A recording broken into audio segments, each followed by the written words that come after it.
Combien de temps va-t-on encore accepter ? Combien de temps encore va-t-on accepter que la caste médiatique au pouvoir façonne les élections, les opinions ? Laissons aux politiques la critique des désistements, des impréparations, de la démocratie confisquée ou le procès en non-représentativité de l'Assemblée. La première grande conclusion de l'épisode électoral passé est que la caste médiatique a œuvré pour instrumentaliser le vote des Français. De toutes ses forces et par tous les moyens, le parti des médias, quelques exceptions notables, a fait le boulot pour sauver le système en place. L'évidence est donc sous nos yeux. Le préalable à tout changement en profondeur de ces méthodes totalitaires est le renforcement de la presse libre et indépendante, la presse alternative dont TV Liberté, TVL est le vaisseau amiral. TVL parle déjà à des millions de Français en France. Il faut dorénavant que TVL soit entendu par des dizaines de millions de Français.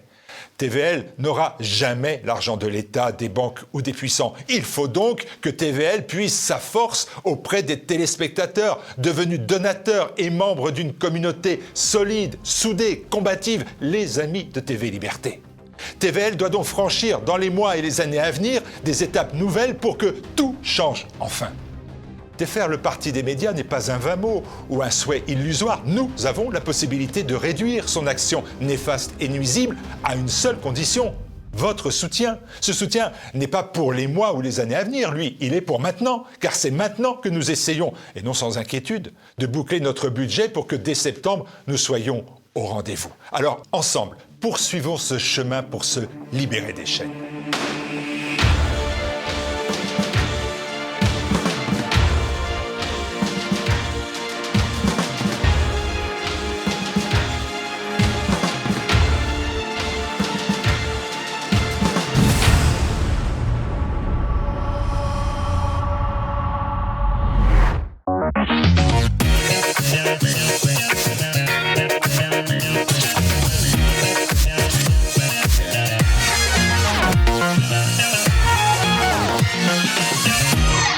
Bienvenue à Bistro Liberté, le débat libre et non conformiste.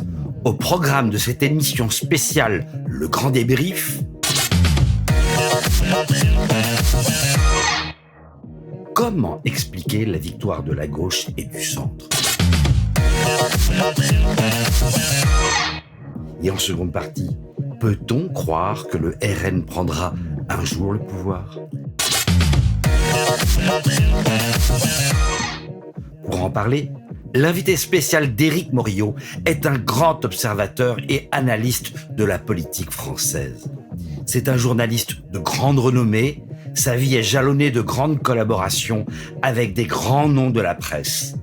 L'Orient le jour où il débute, l'Express, Le Monde, Libération, Jeune Afrique, Le Nouvel Obs.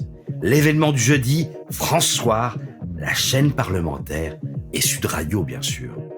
C'est un écrivain très prolixe, avec 57 ouvrages écrits ou coécrits, dont le dernier est Abstention piège à con, dernier virage avant la démocrature, avec Stéphane Guyot et le gilet jaune Philippe Pascot. C'est un homme de lettres encore lorsqu'il est directeur littéraire aux éditions Belfond ou éditeur chez Robert Laffont, Albin Michel, Plon et Michel Lafon.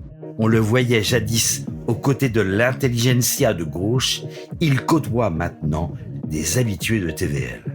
Cette ouverture d'esprit ne plaît pas aux médias du système qui se l'arrachaient.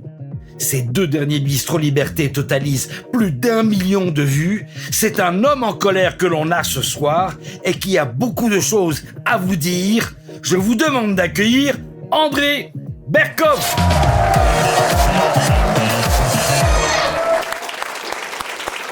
André, vas-y. Eh ben, oui. Merci. Quel accueil, hein. Spontané, bien entendu. Tout est spontané, bien sûr. On y est toujours sensible à ça, hein. C'est vrai, bah toujours. Surtout quand on se balade en France, dans les villages, dans les rues, et que là, on vous dit ce qu'on vous dit, ça veut dire au-delà de moi, etc., des invités. C'est heureusement que vous êtes là, tenez bon, ne lâchez rien. Et vraiment, c'est quelque chose, je veux dire, ça ne me rajeunit pas, j'ai 50 ans de médias, mais je n'ai jamais eu, comme depuis quelques années, depuis qu'il y a eu le Covid, et puis tout ce qui s'est passé autour, cette espèce de lien où les gens se disaient mais on est tout seul, et en fait on n'est pas seul. Et c'est ça qui est formidable. On n'est pas seul, je le confirme. Merci à tous d'être toujours aussi nombreux à nous suivre, que ce soit derrière vos ordinateurs qu'ici en plateau, puisqu'il y a toujours beaucoup de monde. Donc on peut même vous applaudir d'ailleurs. Alors,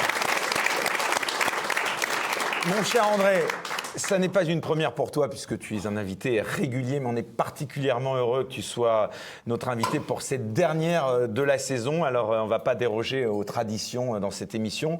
On est entouré de sociétaires d'un jour qui vont donc nous aider à y voir plus clair avec toi et te poser des questions. Alors, je vais les présenter un par un. Alors, tout d'abord, on est ravis de l'accueillir. Elle est enfin revenue parmi nous après une séquence justement politique un petit peu compliquée, mais enfin, c'est pas le sujet ce soir. C'est Myriam Palomba.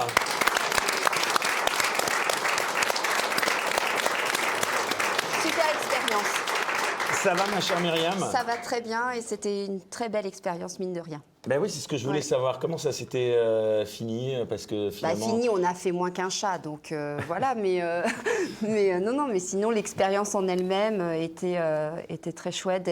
Pareil, d'aller à la rencontre des gens.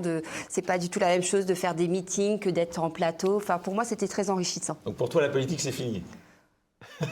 On verra. En même temps, on dit Never assez say qu'en never. politique, on n'est jamais mort. Donc voilà, on verra bien en tout cas. Merci en tout cas d'être revenu, on est ravis de te retrouver. À tes côtés aussi, mon cher André, eh bien écoute, c'est une petite nouvelle, on peut le dire, parce que je crois que c'est la première télé sur Internet, mais que tu fais, puisqu'on peut peut-être se tutoyer, hein, vu les âges des uns et des autres. Elle s'appelle Anaïs. On peut applaudir bien fort. Alors Anaïs, je rappelle que tu es porte-parole du collectif Némésis. Tout à fait. Tu nous rappelles quel est l'objet de ce collectif ? Alors, le collectif Némésis, c'est une association féministe de droite qui dénonce toutes les violences faites aux femmes. Donc, on va parler de violences sexuelles, physiques, gynécologues, toutes les violences en fait qui peuvent être faites par les femmes. D'accord, donc tu travailles avec Alice Cordier, c'est ça ? Tout à fait, la présidente du collectif. D'ailleurs, au passage. Eh ben, on est ravis de t'accueillir. Alors, à tes côtés, c'est un petit peu, une nouvelle mascotte aussi de Bistro Liberté. Il vient régulièrement et on est ravis de le retrouver. C'est Jérémy Marquis, on peut l'applaudir. Influenceur. Chacun de ses posts sur TikTok fait des centaines de milliers de vues. Donc, il nous gratifiera, je suppose, encore de sacrés coups de gueule. En tout cas, tu connaissais André Berkoff ou pas ? Bah oui, on a fait, On a fait le bistrot ensemble. oui, sur Sud Radio, etc. Bien sûr. Voilà. Bien sûr. Tu es quand même très jeune, on peut te demander. Oui, j'ai 24 ans. Tu as 24 ans. Et enfin, le petit dernier, lui aussi, il devient quasiment un habitué de cette maison. C'est Romain Maréchal. On peut t'applaudir bien fort. Romain qui avait échangé de manière assez virile avec Juan Branco sur les réseaux. En tout cas, c'est ça qui est amusant, c'est ce qui est ressorti sur l'Afrique. C'était ça notamment ? Entre autres, oui, l'image de la France en Afrique, parce qu'il a un prisme, je pense, idéologique. Et moi, étant de la société civile, entrepreneur, je voulais juste donner un petit peu un autre son de cloche que celui d'un idéologue. Parce que c'est ce qu'est Juan. On est ravis de t'accueillir et de t'avoir avec nous. Alors avant de commencer, André, je voulais dire justement qu'on a choisi pour cette dernière émission de la saison, comme on dit, eh bien on a décidé de ne pas inviter de politique justement pour faire ce qu'on appelle le grand débrief de cette séquence hallucinante électorale qui s'est donc ponctué, comme on le sait, dimanche dernier. Donc voilà, on est ravis de t'accueillir. Alors ce que je voulais dire, c'est que on regrette un petit peu, enfin pour ma part, je regrette un petit peu que les dirigeants du camp national aient ignoré pendant cette campagne la presse dite alternative. Et il faudrait peut-être que dans leur plan média, eh bien, qu'ils en tirent un peu les conclusions, que la presse alternative, c'est-à-dire vous qui nous regardez sur Internet, eh bien, c'est parfois des millions de personnes qui sont très souvent jeunes, et quand on sait que certaines élections se sont jouées à quelques centaines de voix, eh bien, il faudrait peut-être qu'ils intègrent dans leur plan de communication, comme on dit, un peu plus cette presse alternative qui parle, je le disais, donc à un grand nombre de personnes, beaucoup plus concernées peut-être même que ceux de BFM, d'LCI ou d'autres chaînes info qu'on ne citera plus. Voilà qui est dit. On enchaîne tout de suite, vous êtes en forme, vous êtes prêts ? Allez, c'est le premier débat.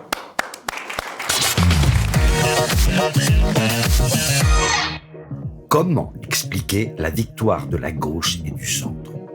Cette alliance peut-elle durer ? Faut-il craindre un gouvernement du nouveau Front populaire ? Voilà, à peine l'occasion de me servir mon petit verre d'une boisson gazeuse, voilà, très, très française. Alors, on va parler, si vous le voulez bien, dans cette séquence, dans ce premier débat. Voilà, il faut bien... Ah oui, puis d'ailleurs, je vois que, en général, André est très reconnu pour ses t-shirts. Hein. Donc, la dernière fois, c'était Niche ta mère. Et là, ce soir, tu nous gratifies d'un Orwell s'est trompé. Oui. Pourquoi ? Parce que face à ce qui s'est passé, Orwell est un ange. Je veux dire, aujourd'hui, nous avons dépassé de très très loin Orwell. Non, mais franchement, ça a été écrit en 1948, un bouquin extraordinaire, 1984. Mais il faut savoir que Big Brother, aujourd'hui, is not watching you. C'est nous qui watchons Big Brother. C'est-à-dire, tout s'est intériorisé. La servitude volontaire, chère à Étienne Laboétie, est devenue une dimension quotidienne. Et ça a vraiment beaucoup fait, on en parlera si vous voulez en détail, mais ça a été... On a une expérience chimique entre les européennes et les deux tours des législatives qui a été une expérience chimiquement pure de comment on empapaoute le peuple avec douceur. Comme disait l'immortel Gérald Darmanin, ça va bien se passer. Voilà. Et ça s'est bien passé. Eh bien, écoute, ouais, ça s'est en tout cas passé. Voilà, donc ça va être l'objet de ce premier débat. On va parler de cette victoire du nouveau Front populaire. On réservera à la deuxième partie, donc le deuxième débat, la séquence sur le Rassemblement national et sur l'avenir de ce parti en France. Donc, première question, elle est donc bien sûr pour toi, mon cher André. On se tutoie, hein, donc on ne va pas mentir à notre public. On se connaît. D'abord, est-ce que tu as été surpris par ces résultats ou est-ce que tu avais vu venir cette dynamique, toi qui as d'habitude beaucoup de nez? Non, mais la surprise est évidemment, on est tous lecteurs de sondages, et on a vu que jusqu'à, et d'ailleurs si on avait suivi la Belgique et la Suisse, vous aviez 1 heure avant la fin du scrutin, c'est-à-dire avant 20 heures. Ah oui, alors la Belgique et la Suisse annonçaient le Rassemblement national non seulement majoritaire, mais en siège. 1 heure avant. Pas seulement en voix, 1 heure avant. Bon, ça ce sont les sondages. dans les instituts de sondage, hein, tu sais. Mais c'est très intéressant. D'ailleurs, quand les instituts de sondage, ça marche, et ça arrive que ça marche bien, ils disent, regardez, on avait tout prévu. Quand ça ne marche pas, ils disent, non, on n'a pas publié les derniers sondages, mais on voyait déjà la différence. Donc, on ne va pas rester sur les sondages, mais oui, c'est une histoire... Elle a été, pour moi, je veux dire, c'est moins la surprise que l'extraordinaire...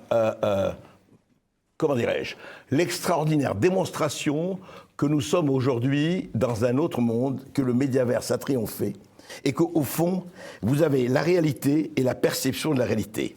Et le réel, et il y a eu quelque chose qu'il faudra vraiment finir, c'est pas possible de considérer démocratique un vote à 2 tours, un scrutin majoritaire à 2 tours. Pourquoi ? Parce que entre les 2 tours, ça a été la foire à la magouille, la foire à la tambouille, le carreau du temple. Ça a été extraordinaire, mais on n'a jamais vu ça comme ça. C'est-à-dire, on n'avait pas le temps, hein, il a été formidable, Macron. Macron, qu'est-ce qu'il a fait ? Les Européennes, après ça, vous n'êtes pas content, eh ben je vous envoie ma grenade découpillée. Et la grenade a fait le job. Formidable. Si on considère, je ne parle pas de morale, hein, je parle... Et qu'est-ce qui s'est passé ? Il s'est passé que on a vu, c'était quand même un grand moment, quoi. On a vu les gens qui criaient la police tue et je hais la police faire voter pour Darmanin. C'est quand même formidable. On a vu les gens qui disaient 49.3 outil antidémocratique, etc. faire voter pour Elisabeth Borne. On a vu les gens, c'est-à-dire on a vu, si vous voulez, des choses, c'est-à-dire que les convictions, tout ça, on n'en a rien à faire. Rien, c'est même pas la carte, oui, on ne sait pas. En fait, c'est le mariage de la chauve-souris et qui a fait le virus. Vous voyez, c'est vraiment ça. Le virus a marché. C'est la chauve-souris et comment il s'appelle le pangolin. Voilà. Il y a eu ce formidable et Macron a été un formidable syndic. Je ne dis pas un syndic de faillite, mais c'est il a dit voilà, on va lancer ça. Et les 2 tours, comment voulez-vous, franchement ? Mais on a vu ça, tout le monde l'a vu. Et alors on dit oui, mais enfin les gens ont voté, ils ont voté. Moi, je voudrais juste citer quelque chose. Quelqu'un qu'on aime bien, je crois, ici, qui est Nicolas Dupont-Aignan. On peut penser ce qu'on veut de lui. Malheureusement perdu. 27 ans de députation et de mairie. Il a perdu, pourquoi ? Parce que les Républicains s'est maintenu. C'est-à-dire qu'aujourd'hui, Il y a Un de ses proches, en plus. un de ses proches, absolument. Oui, toujours Brutus trahi et par les César. siens. Et donc, si vous voulez, il y a quelque chose de formidable, on le parlera du reste, mais en 2 mots. Ces élections, pour moi, ont été vraiment... C'est pas une question d'élection de la honte, etc., comme disait Bardella. C'est une question de dire que... Regardez ce qui s'est passé le même jour en Angleterre. Le travailliste a été élu avec moins de voix que le Rassemblement national, et il a eu 2/3 des sièges. C'est scrutin majoritaire à 1 tour. Voilà. Le Premier ministre anglais a été élu avec moins de voix, le Parti travailliste, que le Rassemblement national, et il est Premier ministre avec 45% enfin, même plus de 2/3 des suffrages. Nous, on a cette chose formidable. Ah non, on va pas faire comme tout le monde. Nous, on va faire comme... Non, on va tambouiller, on adore ça. Voilà. Et je crois qu'il y a un vrai problème, au-delà de ces perspectives électorales, je crois qu'il y a un vrai problème de revoir la manière dont la démocratie, on appelle ça la démocratie encore, et je me demande pourquoi, s'exerce en France. Et tu as souligné quelque chose, en plus que peu de gens ont relevé, j'ai vu ça sur X, m'ont dit, sur les procurations. Il y a eu un nombre de procurations, mais colossal cette fois-ci, plus de 3 200 000 procurations. 3 200 000, absolument. Et alors toi, tu as ressorti des fagots, une intervention en plus d'un député, je crois, de l'ancienne NUPES, qui a interpellé Darmanin sur ces procurations. Je ne sais pas si vous n'avez Oui, pas... on peut le retrouver en allant, mais redis un petit peu de quoi il s'agissait. C'est une chose formidable, parce que ça s'est passé je crois que c'était fin 2023, et il interrogeait effectivement Darmanin en 2 mots, les procurations. Alors, c'est historique, 3,2 millions de procurations, 3 200 000. Bon, énorme et tout ça. Or, ce qu'a dit ce député, que je ne savais pas du tout, c'est qu'auparavant, pendant le code électoral, les procès-verbaux de procuration étaient à la mairie, rattachés au bureau électoral, c'est ça. À la préfecture. C'était à la préfecture, mais ça a été déplacé à la mairie. Voilà, ça a été déplacé à la mairie, et surtout, c'était dans chaque bureau avait... Bon. Et ils ont enlevé ça, ils ont interdit ça. Pour contrôler sa procuration. C'est-à-dire que personne ne peut plus contrôler. Il y a le député de Charente qui était là à l'Assemblée nationale, a dit, écoutez, moi j'ai contrôlé, sur 64 procurations, il y avait 35 qui étaient fausses. Et ça s'est joué à 20 voix. Donc, quand on voit ça, on se pose la question, je ne dis pas qu'il y a eu fraude, mais enfin, la moindre des choses, où est le contrôle ? Où est le contrôle ? C'est le problème de la France, où est le contre-pouvoir aujourd'hui ? Il n'y a plus de contre-pouvoir. C'est ça le problème. Myriam Non, Pallois. et c'est vrai qu'avant, c'était centralisé à la préfecture, donc il suffisait de se rendre à la préfecture pour voir les procurations. Aujourd'hui, c'est dans les mairies et c'était gratuit. Aujourd'hui, en plus, sachant que vous avez 10 jours seulement. 10 jours seulement pour contrôler ça, donc autant de mairies par circonscription, c'est juste impossible. Donc effectivement, c'est juste une aberration de notre système démocratique. Mais au-delà de ça, je crois que ce qui est aussi important de souligner, c'est qu'on a une vraie manipulation cognitive dans ces élections législatives, comme on les a eues pour les présidentielles, comme on les a eues pour les européennes, etc. Et qu'à chaque fois, le peuple tombe dedans. C'est-à-dire que la pensée... Tu dirais que c'est un hold-up démocratique, toi, ce qui s'est passé ? C'est un hold-up démocratique, oui et non, parce qu'en fait, si tu veux, c'est fait avec le consentement du peuple. C'est ça qui, moi, me tue. C'est-à-dire que c'est tellement ancré chez les gens que la gauche, c'est le cœur, c'est bien, la droite, c'est méchant. Vous avez vu l'état de la place de la République. Voilà, j'allais y venir. Désastre. Et du coup, tout ça est ancré depuis des années, tout le monde, et des gens qui sont, c'est un peu comme pendant le Covid, des gens qui sont plutôt sains d'esprit, on se rend compte qu'ils perdent complètement la raison, et on se retrouve avec, on avait l'impression quand même à une époque qu'on avait les bottes noires qui allaient défiler dans les rues, que le Troisième Reich était à la porte ça marche encore, de notre démocratie. Et on s'est retrouvé avec ce fameux front républicain que je hais au point, qui empêche tout débat et qui finalement, pourquoi ? Pour avoir toujours un sociopathe au pouvoir. Voilà. Jérémy. Je dirais pas que le peuple est tombé dans le panneau, parce que si on regarde réellement, déjà parler de victoire de la gauche, soit la France insoumise... Alors toi, arithmétiquement, mais bon, tu as fait, d'ailleurs, il y a un tableau qu'on voit, donc... rappelle-nous un peu les chiffres, 10 millions. Donc, 10 millions de le voix RN. pour le RN. Le premier parti à l'Assemblée nationale, c'est le Rassemblement national. Et en termes de nombre de voix, donc dans les urnes, c'est le RN qui a gagné. Le problème est le découpage des circonscriptions. C'est-à-dire que non, le peuple, le fameux barrage des castors, etc., ne fonctionne plus. Parce que la majorité du peuple, en fait, n'en a strictement rien à faire et a quand même voté RN. Le problème, c'est la façon dont est structurée aujourd'hui notre démocratie, qui est, en effet, André l'a dit, défaillante. C'est-à-dire que le découpage découpage des circonscriptions qui a été voulu par Sarkozy à l'époque a été fait sciemment pour que le Rassemblement national ne gagne jamais. Si on prend la même carte et que je redécoupe les circonscriptions, on aurait pu faire élire 410 députés RN hier. Tout est une question de découpage, en fait, et donc tout est une question de magouille. Si demain, vous redécoupez la carte électorale d'une manière différente, vous faites élire 410 députés RN. Donc tout ça est programmé, et je ne pense pas que le peuple soit tombé dans le panneau. Et parler de victoire du NFP, pardon, mais LFI a stagné en termes de nombre de députés. Certes, le PS est revenu avec a fait plus 100%, avec plus de. C'est vraiment à l'avantage du PS, Parti socialiste. grâce à Glucksmann qui a joué. En fait, Glucksmann a surfé sur son résultat aux européennes pour obtenir plus de sièges. Et qui, depuis 7 ans, est toujours dans la majorité présidentielle. Bien sûr, mais donc LFI, en fait, est le dindon de la farce de la Macronie, parce que ce qui va se passer, c'est qu'il va y avoir un bloc central entre PS, Écolo, Ensemble, Macronie et LR. LFI va être dégagé de cette majorité centrale, et LFI se retrouve avec autant de députés de ce qu'ils avaient avant. Alors que auront la majorité absolue, cela Ah, presque. En tout cas, majorité quasi absolue, sinon relative, mais presque absolue. Et en fait, le RN, lui... Tu veux dire que le RN et LFI seront les dindons de la farce de cette histoire? Oui, enfin, le RN moins, parce qu'il a plus de députés qu'il y a un mois. Factuellement. Donc c'est finalement le parti qui a gagné le plus de députés à ces élections, mis à part le PS qui est revenu, c'est le Rassemblement national. Donc alors certes, ça a été une immense déception parce qu'on a surfé sur les européennes. Parce qu'on a tellement dit qu'il allait avoir la majorité absolue. Mais en fait, on oublie le découpage des circonscriptions, et on oublie qu'en fait tout est préparé depuis des années pour à chaque fois se faire empapaouter, comme a dit André Berkoff, et que tout est fait pour que les circonscriptions et les élections soient en fait en faveur d'un parti centriste qui ne défend pas l'intérêt des Français. C'est tout. Romain, Maréchal, comment tu expliques cette mobilisation en faveur du NFP, comme on dit? Je voulais faire une synthèse sur les deux choses que j'ai entendues, selon moi, très humblement en tant qu'entrepreneur qui regarde la vie politique française, c'est que je suis d'accord et pas d'accord sur le fait que le système politique est fait pour, orienter les votes. Pourquoi? Parce que, effectivement, le vote à 2 tours sur les législatives, c'est une invention. Stéphane Ravier est allé dans les sous-sols du Sénat montrer une affiche, justement, qui disait le 2e tour pour bloquer la réaction. Donc ça, c'est vrai. Ça a été créé pour ça. Ça a été organisé pour éviter, justement, que des députés, style FN et aujourd'hui RN, puissent avoir une majorité. Maintenant, je ne crois pas que ce soit suffisant pour justifier ce qui s'est passé, notamment le victoire de la gauche. Et là, je reviens sur ce que disait Myriam juste avant Jérémy.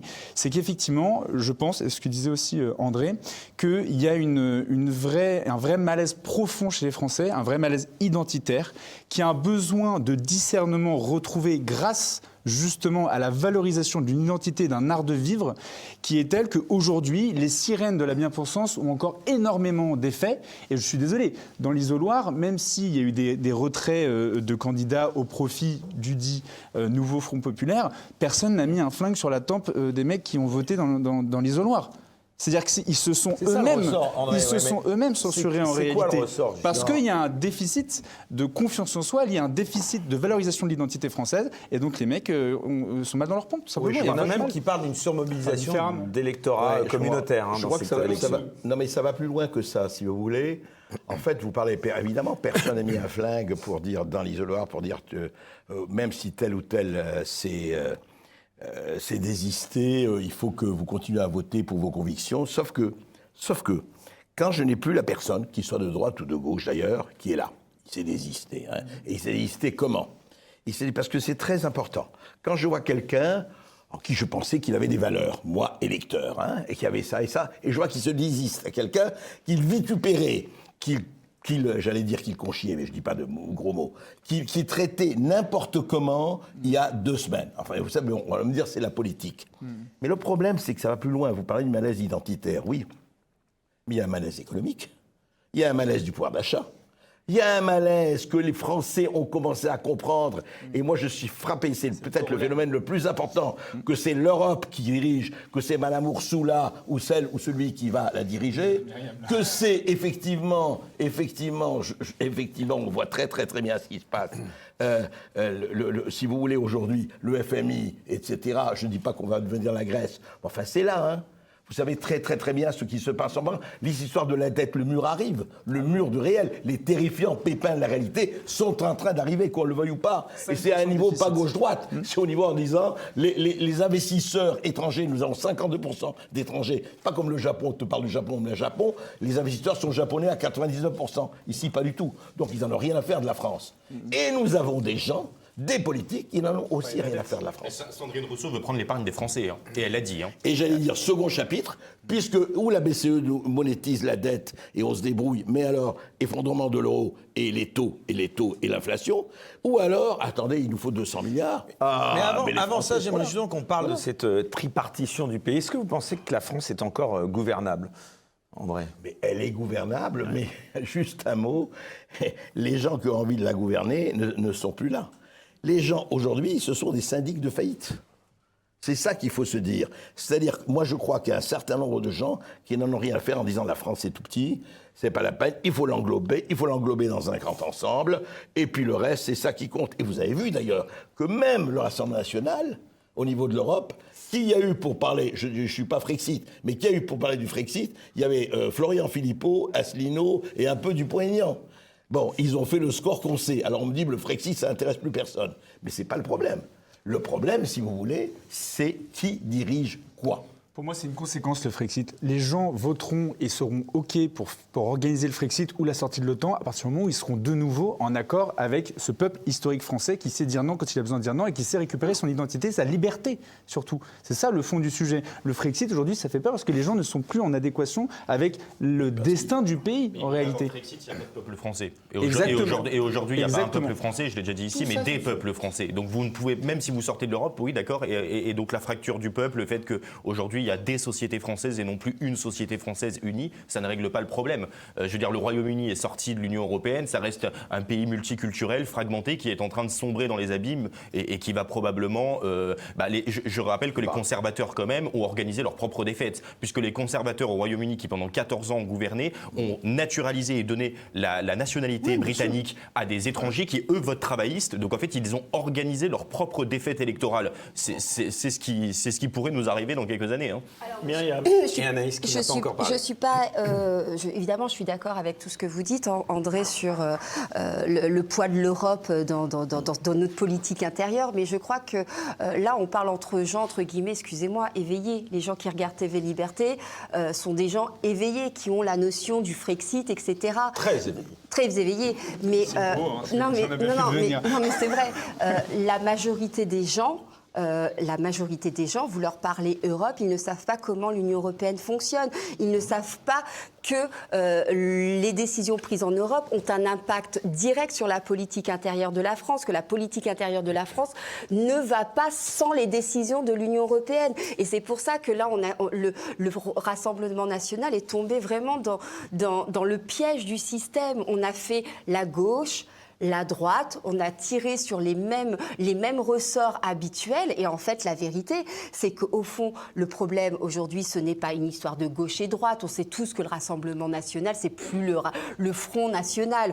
On sait bien que la gauche n'a rien de la gauche, enfin en tout cas pas au sens où moi j'entends ce que c'est qu'être un homme de gauche. Aujourd'hui c'est entre souverainistes et mondialistes, et l'histoire, la morale de cette élection législative c'est que en fait ce sont les mondialistes pro-européens qui ont gagné, et qu'aujourd'hui nous nous dirigeons vers un fédéralisme européen, mais les gens ne le voient pas parce qu'ils n'ont pas cette connaissance-là. André, toi qui es un féru d'histoire, justement, j'allais dire, quand même, qui a un peu d'expérience, pour ne pas dire d'âge, hein, et d'ailleurs c'est assez époustouflant, ton emploi du temps encore, à ton âge, il y en a peu qui ont ce rythme. Est-ce que tu crois en un retour à la situation qui prévalait justement sous la 3e et la 4e République, avec ce que le général de Gaulle appelait le règne des partis? On y est. On y est complètement. Là, on n'a pas à attendre. En fait, c'est intéressant, on incite, je crois, historiquement, à la fin de la Ve République, même si le cadavre dure encore des années et des mois, c'est pas le problème. C'est encore chaud. Mais le problème, c'est que, encore une fois, et on le voit là, c'est formidable, il faut se pencher un peu sur l'histoire Macron. C'est-à-dire que le général de Gaulle a créé, avec Debré, avec tous les autres, un costume qui était à sa taille. Mais quand tu as après un certain nombre de gens, puis un certain nombre de nains, pardon, j'ai rien contre les nains, mais enfin, des hommes de petite taille, eh bien le costume ne leur va plus. Pardon. Qu'est-ce qui se passe aujourd'hui? Mais Macron, il a gagné, Macron. Comment il a gagné? Il peut faire ce qu'il veut. D'ailleurs, il fait ce qu'il veut. Il dit, voilà, moi, j'ai décidé de dissoudre, je dissous. Vous débrouillez les gars avec les moyens du bord, et tout le monde tombe dans le panneau, évidemment. On ne va pas dire, ah oui, mais comment, mais ces élections truquées, il ne faut pas y aller, si, il faut y aller. Et d'ailleurs, pourquoi il y a eu, et vous avez raison de citer les chiffres que vous avez cités par rapport, 70% quand même sont allés aux urnes. Et moi, moi le premier, je disais abstention. Preuve d'une vivacité démocratique. Absolument. Ces 2 électeurs sur 3, c'était pas arrivé depuis les législatives de 97. C'est énorme. Et en plein mois de juillet.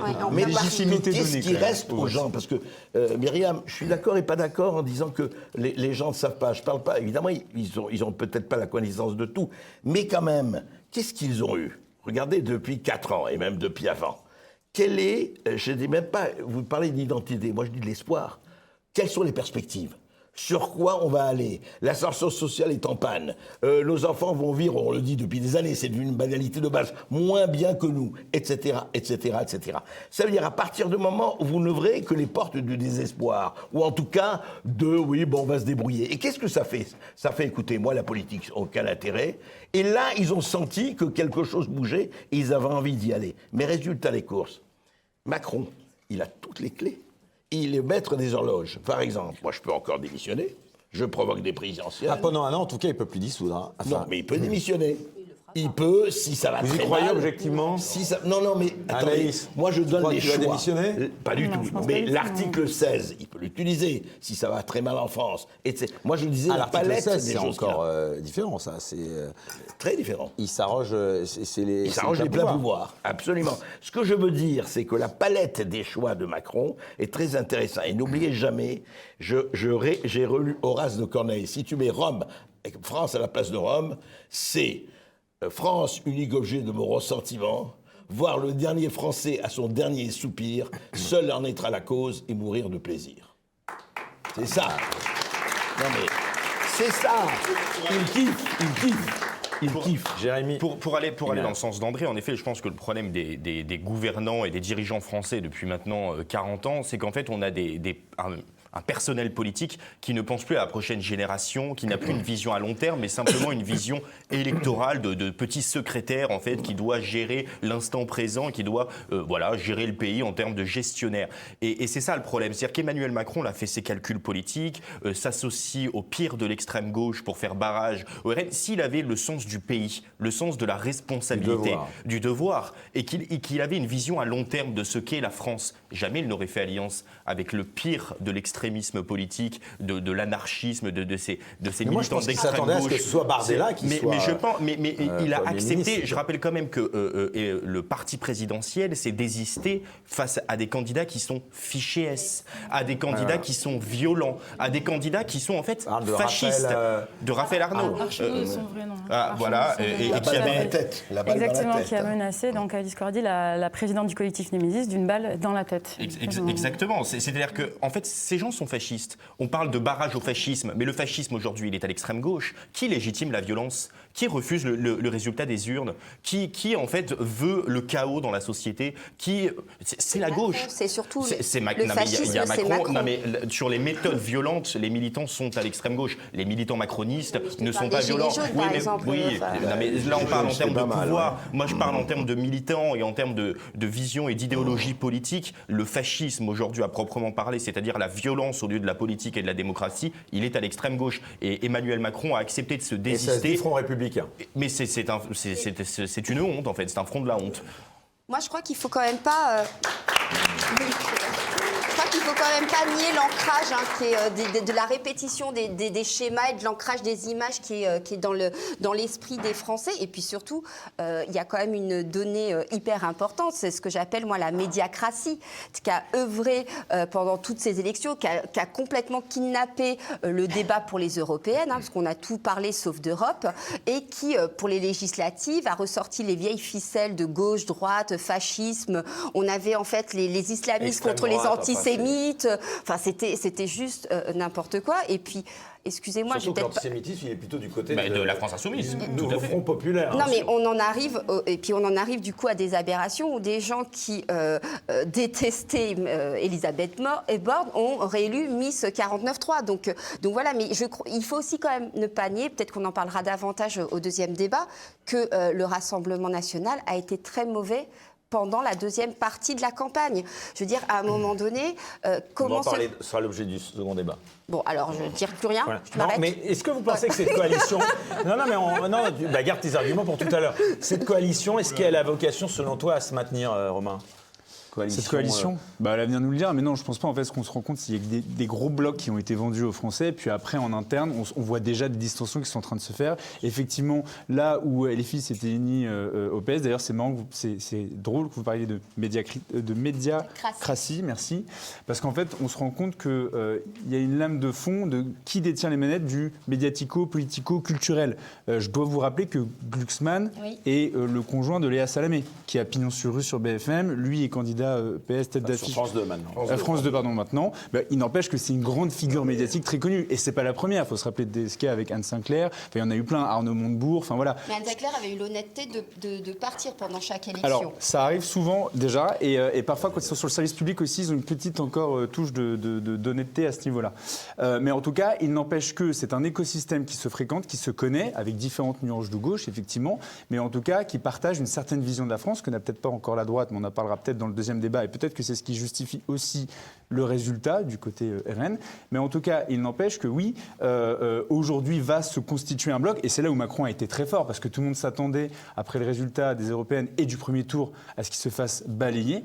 Et une fois de plus, il inverse tous les rapports de force, et c'est lui qui ressort comme un vainqueur en fait en réalité, parce que quand on voit, je rappelle, c'est Écolo, LFI, PS et je crois que c'était à peu près donc trois partis de gauche, NPA aussi, communistes pardon, donc 4 partis face à Ensemble qui est en fait le bloc centriste mais qui est uni inconditionnellement, ce qui est beaucoup moins à gauche. Donc finalement le noyau dur il se situe au centre, donc il va aller chercher les LR centristes compatibles, la gauche, donc PS aussi, compatible républicaine, et puis hop, il se fait une nouvelle majorité en réalité. Vous pensez qu'il va nommer un Premier ministre du nouveau Front populaire? Non. Attal a donné sa démission, il a dit non. Il va nommer, je pense qu'Attal va rester au moins jusqu'à la rentrée, et que par contre il nommera peut-être de la coalition NFP, mais PS plutôt, c'est-à-dire le bloc centriste, les mêmes qui dirigent la France depuis 40 ans. Genre Olivier Faure, par exemple? Oui, Olivier Faure, François Hollande, peu importe. Ça fait 40 ans que c'est les mêmes, et ce sera toujours les mêmes. Et sur le côté médiatique, il y a quand même, il faut être honnête, une droitisation un petit peu des médias. On voit quand même il y a CNews, à part CNews, non mais quand même, il y a 10 ans ça n'existait pas du tout. Sud Radio, Sud Radio, il y a 10 ans on n'avait pas ça du tout. Là on a quand même un petit peu une tendance, il y a un peu plus de pluralisme. Mais d'ailleurs ça dérange énormément de services publics. Il y a beaucoup de gens et de personnalités à gauche qui appellent à interdire CNews. Donc ces gens qui se pavanent en parlant de démocratie, lundi prochain, de liberté d'expression, exactement. Donc devant l'Arcom pour le renouvellement de leur fréquence. C'est ça, ils parlent de liberté d'expression, mais en fait, ces gens sont pour la censure. Donc c'est... André, t'en as d'ailleurs été pas mal victime de cette censure, toi. Enfin, t'as reçu pas mal d'avertissements de l'Arcom. Il y a eu des pressions, oui, j'en ai eu. Bon, ça fait partie du folklore, enfin du jeu, je dirais.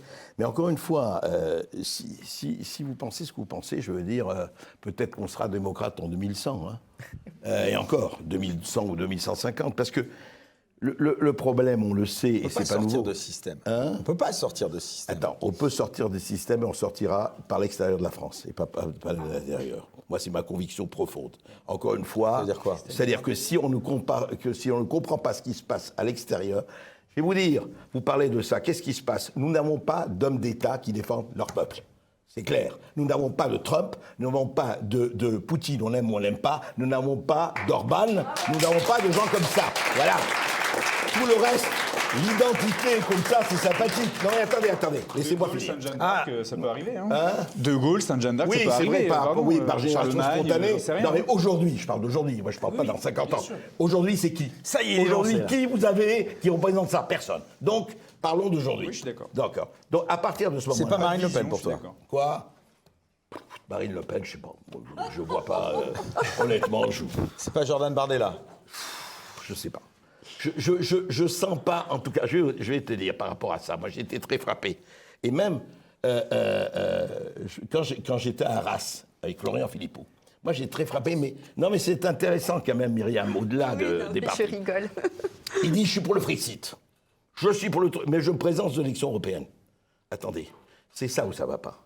On n'a pas encore compris. Je lui dis, fais une campagne formidablement contre les élections européennes, pas contre les élections européennes, contre ce Conseil. N'oubliez pas ce qui s'est passé en Europe. Parce que même si les gens ne le voient pas, il s'est passé quelque chose de criminel. Et je vais vous dire ce qui s'est passé de criminel. Quand il y a eu un amendement qui a demandé que soient transparents les contrats de la Commission européenne avec Pfizer. Ils ont fait voter le Parlement européen. On ne sait pas à quoi il sert, on s'est dit il va servir à quelque chose. Qui ne veut pas demander la transparence, que vous soyez de gauche, de droite, du centre, en haut, d'en bas?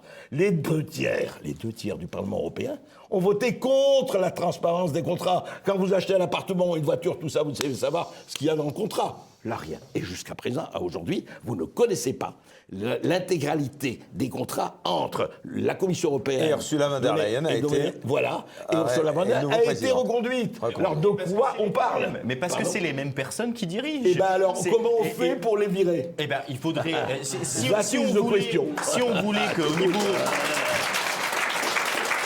En même temps, pardon, mais Farage, en Grande-Bretagne, il était bien député européen avant d'en sortir. C'était la Nigel stratégie. Farage. Ah oui, il est rentré. Tu disais que Philippot n'aurait pas dû être candidat, c'est ça, si j'ai bien compris. Pardon, c'est pas ça. Lui, c'est-à-dire qu'il savait... Attends, la fait chance exploser de l'intérieur. Il fallait le faire exploser. Mais il ne pouvait pas exploser de l'intérieur. Il lui dit, je vais au Parlement européen pour essayer d'exploser. Bullshit. Il avait dit aux Français, écoutez, ce Parlement européen est une farce, tel qu'il existe. Et oui. Ah, c'est ce qu'il a dit.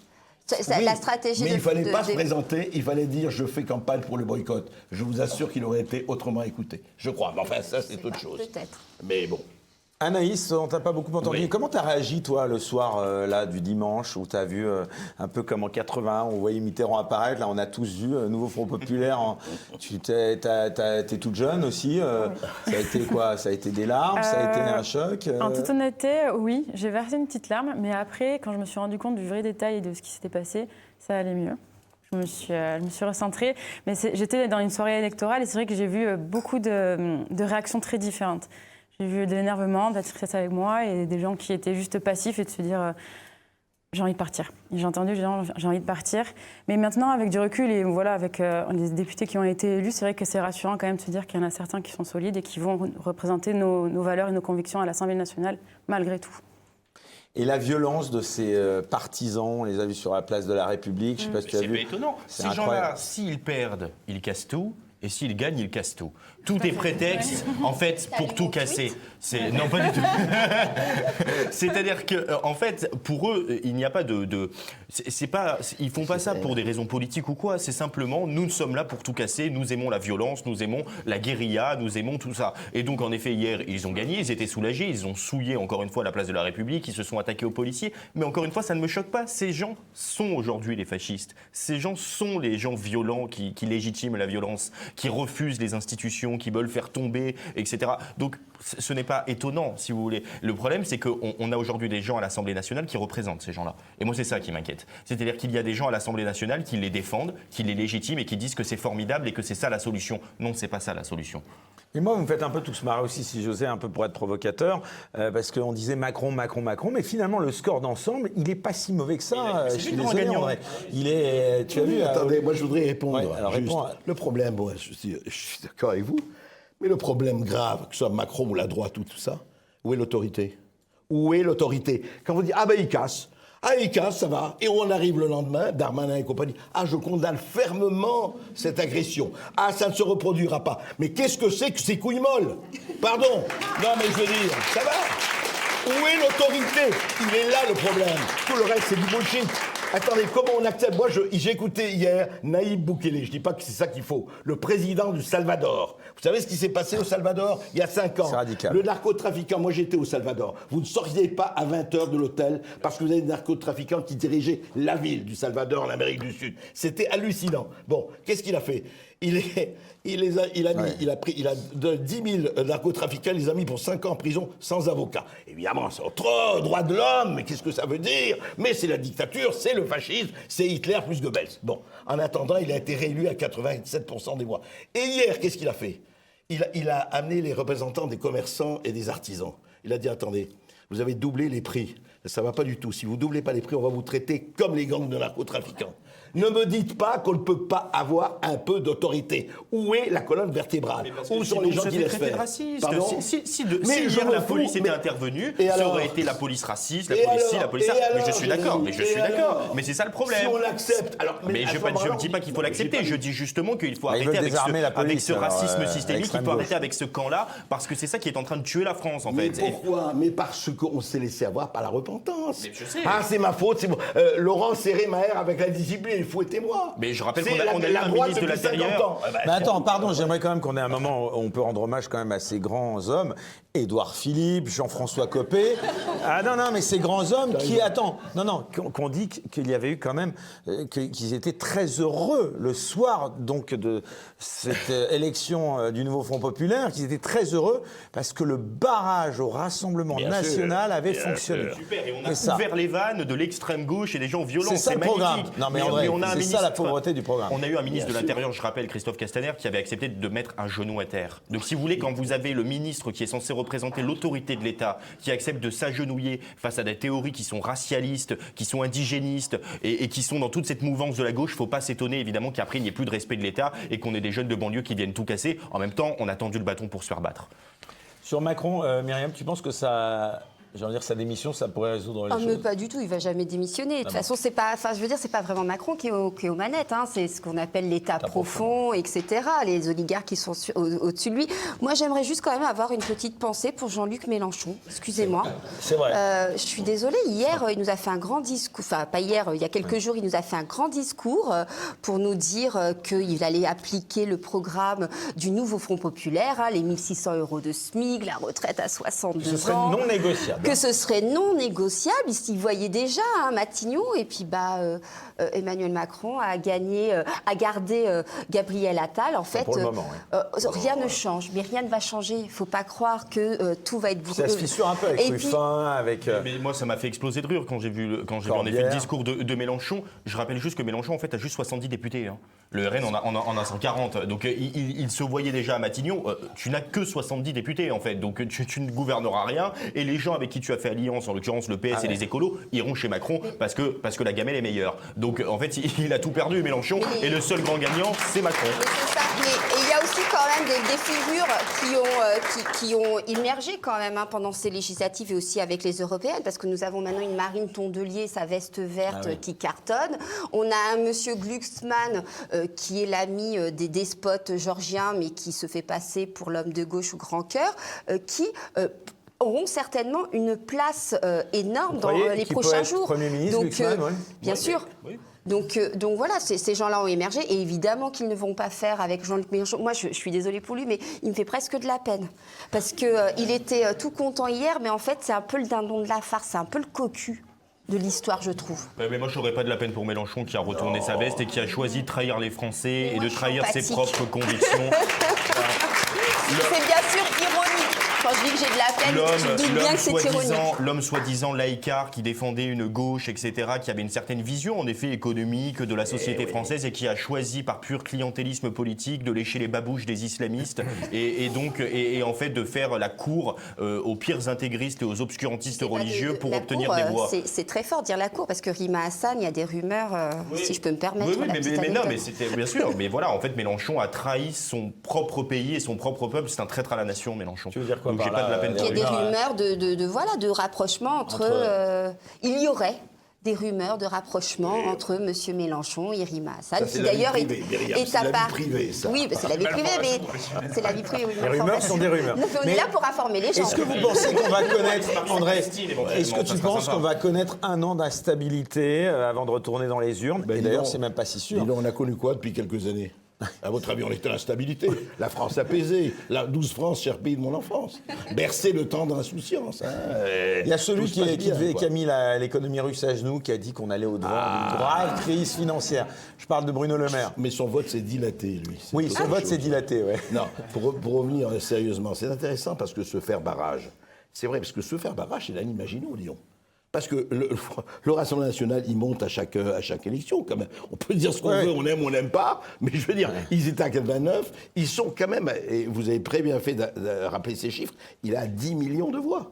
Ce qui est quand même pas négligeable. Donc, c'est un peu la ligne ingénieuse, le front de verre. Et après, de l'autre côté, tu as les gens... Ouais, mais finalement, j'ai envie de dire, pour quel résultat au final 10 millions de Français qu'on met de côté et qui n'ont plus en colère voix en au chapitre. 2027. Mais parce que c'est là où il faut poser la vraie question de Ce qui système. dirige quoi et de la démocratie et du système. Mais oui, mais Tant pour qu'on n'aura changer pas cette- posé cette question de comment on vote, de quelle manière on vote, pourquoi ce scrutin... Parce que normalement, soyons un peu basiques, moi, je considère, là, c'est peut-être que plus tu as de voix, plus tu vas avoir de sièges. Comme ça, je veux dire, c'est basique, c'est peut-être naïf, tout ça. Ah non. Scrutin majoritaire à 2 tours. C'est-à-dire, le premier, tu fais, et le second, tu magouilles. Donc voilà, et tu magouilles de toutes les manières possibles à imaginer. Et il faut reconnaître à Macron ce génie de la plasticité.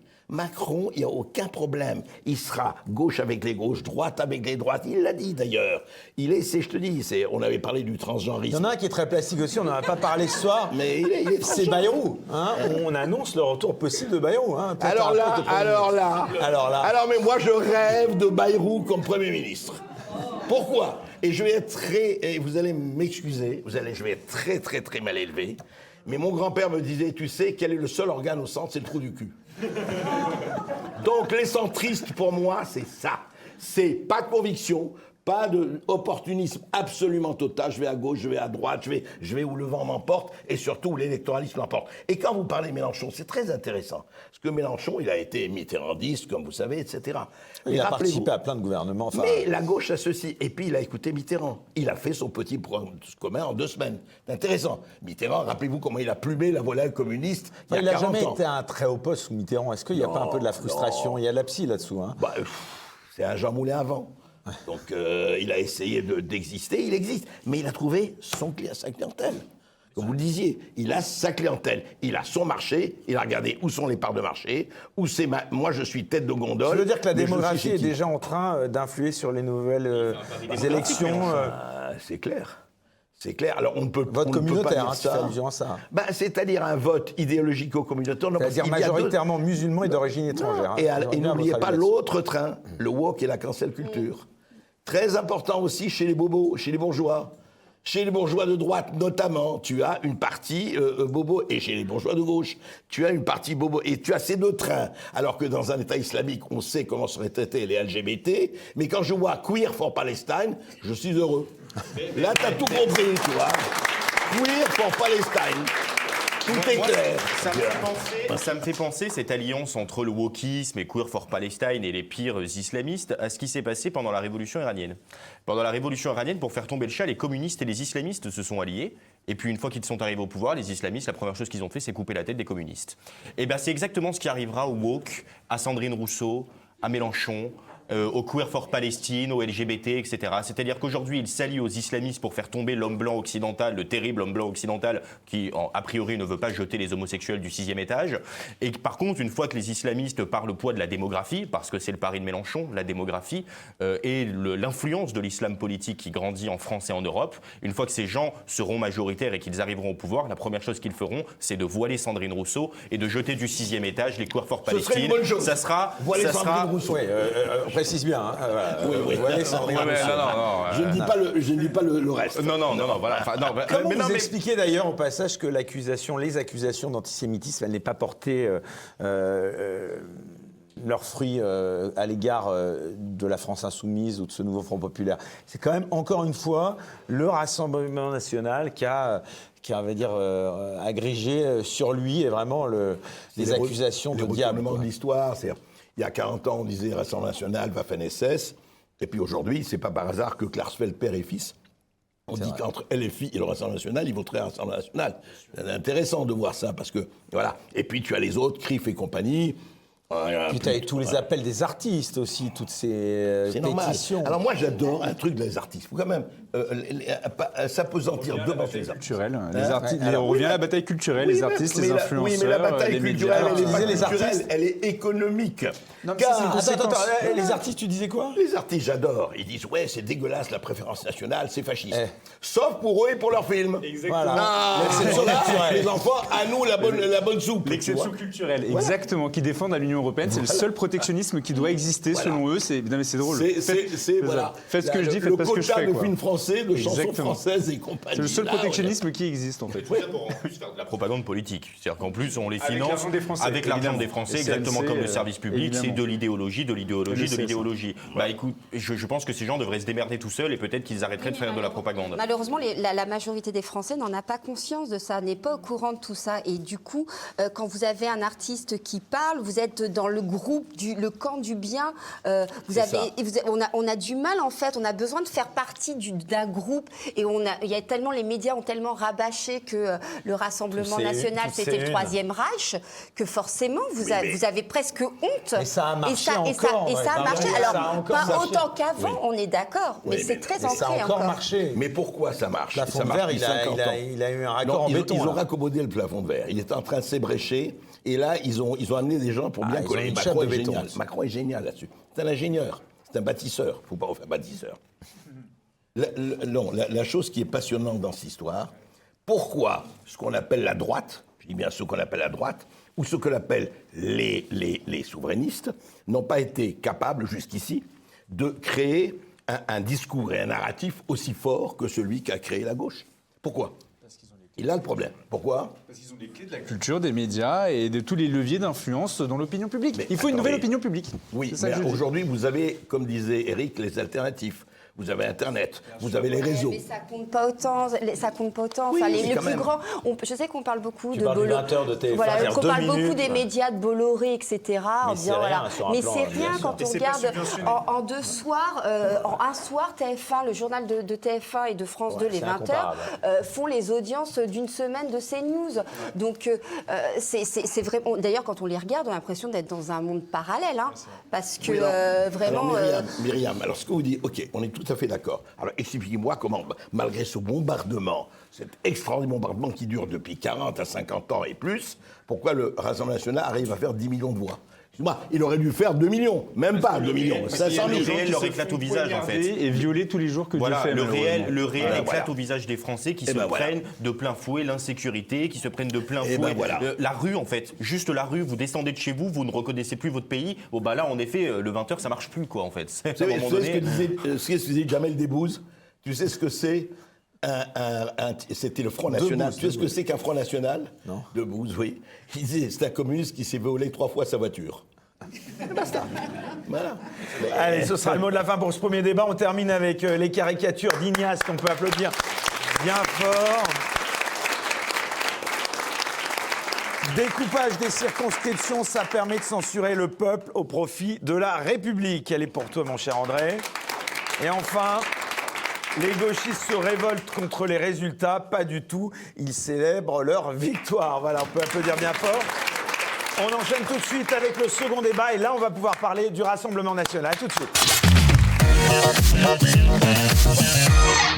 Peut-on croire que le RN prendra un jour le pouvoir ? Qu'est-ce que cela dit de la démocratie et de la démographie française ? Emmanuel Macron a-t-il réussi son pari ? Voilà, alors cette fois-ci, on va en parler donc du Rassemblement national, ma chère Myriam. Tu vas pouvoir nous dire tout ce que tu as sur le cœur. Mais avant cela, j'aimerais d'ailleurs qu'on le rappelle, parce que peut-être qu'ici dans l'audience, il y a beaucoup de jeunes qui ne le savent peut-être pas.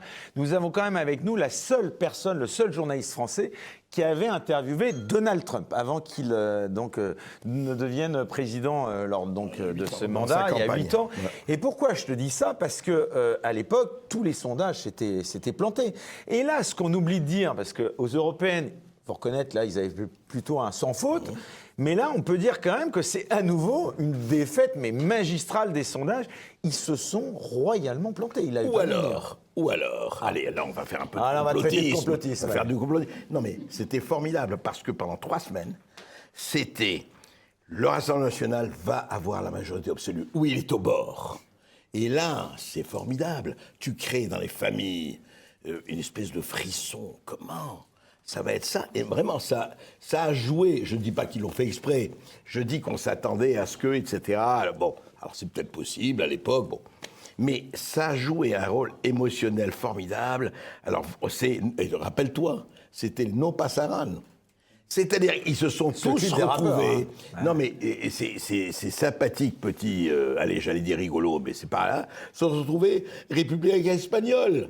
Se retrouver en français. Ah bah Anaïs, il faut te faire agir là, parce que tu as des origines espagnoles, je crois. Oui, tout à fait. Ça m'a bien fait réagir le clip de 9 longues minutes d'incitation à la haine, d'incitation au viol quasiment. Incroyable les paroles de ce clip. C'est une catastrophe, et surtout qu'en fait on voit qu'à ce moment-là, les Sandrine Rousseau, y a personne. silence radio. C'est vraiment le féminisme à géométrie variable, comme d'habitude. De toute façon, c'est l'extrême gauche par excellence. Elle s'est félicitée du rattachement de DSK à sa candidature, donc j'ai envie de vous dire... Et quand on parle du rattachement DSK, c'est toujours intéressant. Voilà, c'est ça. À quoi DSK se rattache? C'est toujours intéressant. Et il faut rappeler que un des rappeurs de ce clip-là, No Pasaran, quand même, avait notamment appelé à brûler le logo de Charlie Hebdo, avait tenu des propos antisémites, homophobe, en disant « j'assume être homophobe ». C'est-à-dire que cet homme, en fait, est l'inverse du wokisme, etc. Mais il est adoubé par la gauche, au nom, encore une fois, de flatter un certain électorat qui se reconnaît dans cette vision de l'islam politique. Donc finalement, la boucle est bouclée, j'ai envie de dire. Ça a été pris violemment à Laurent Ruquier.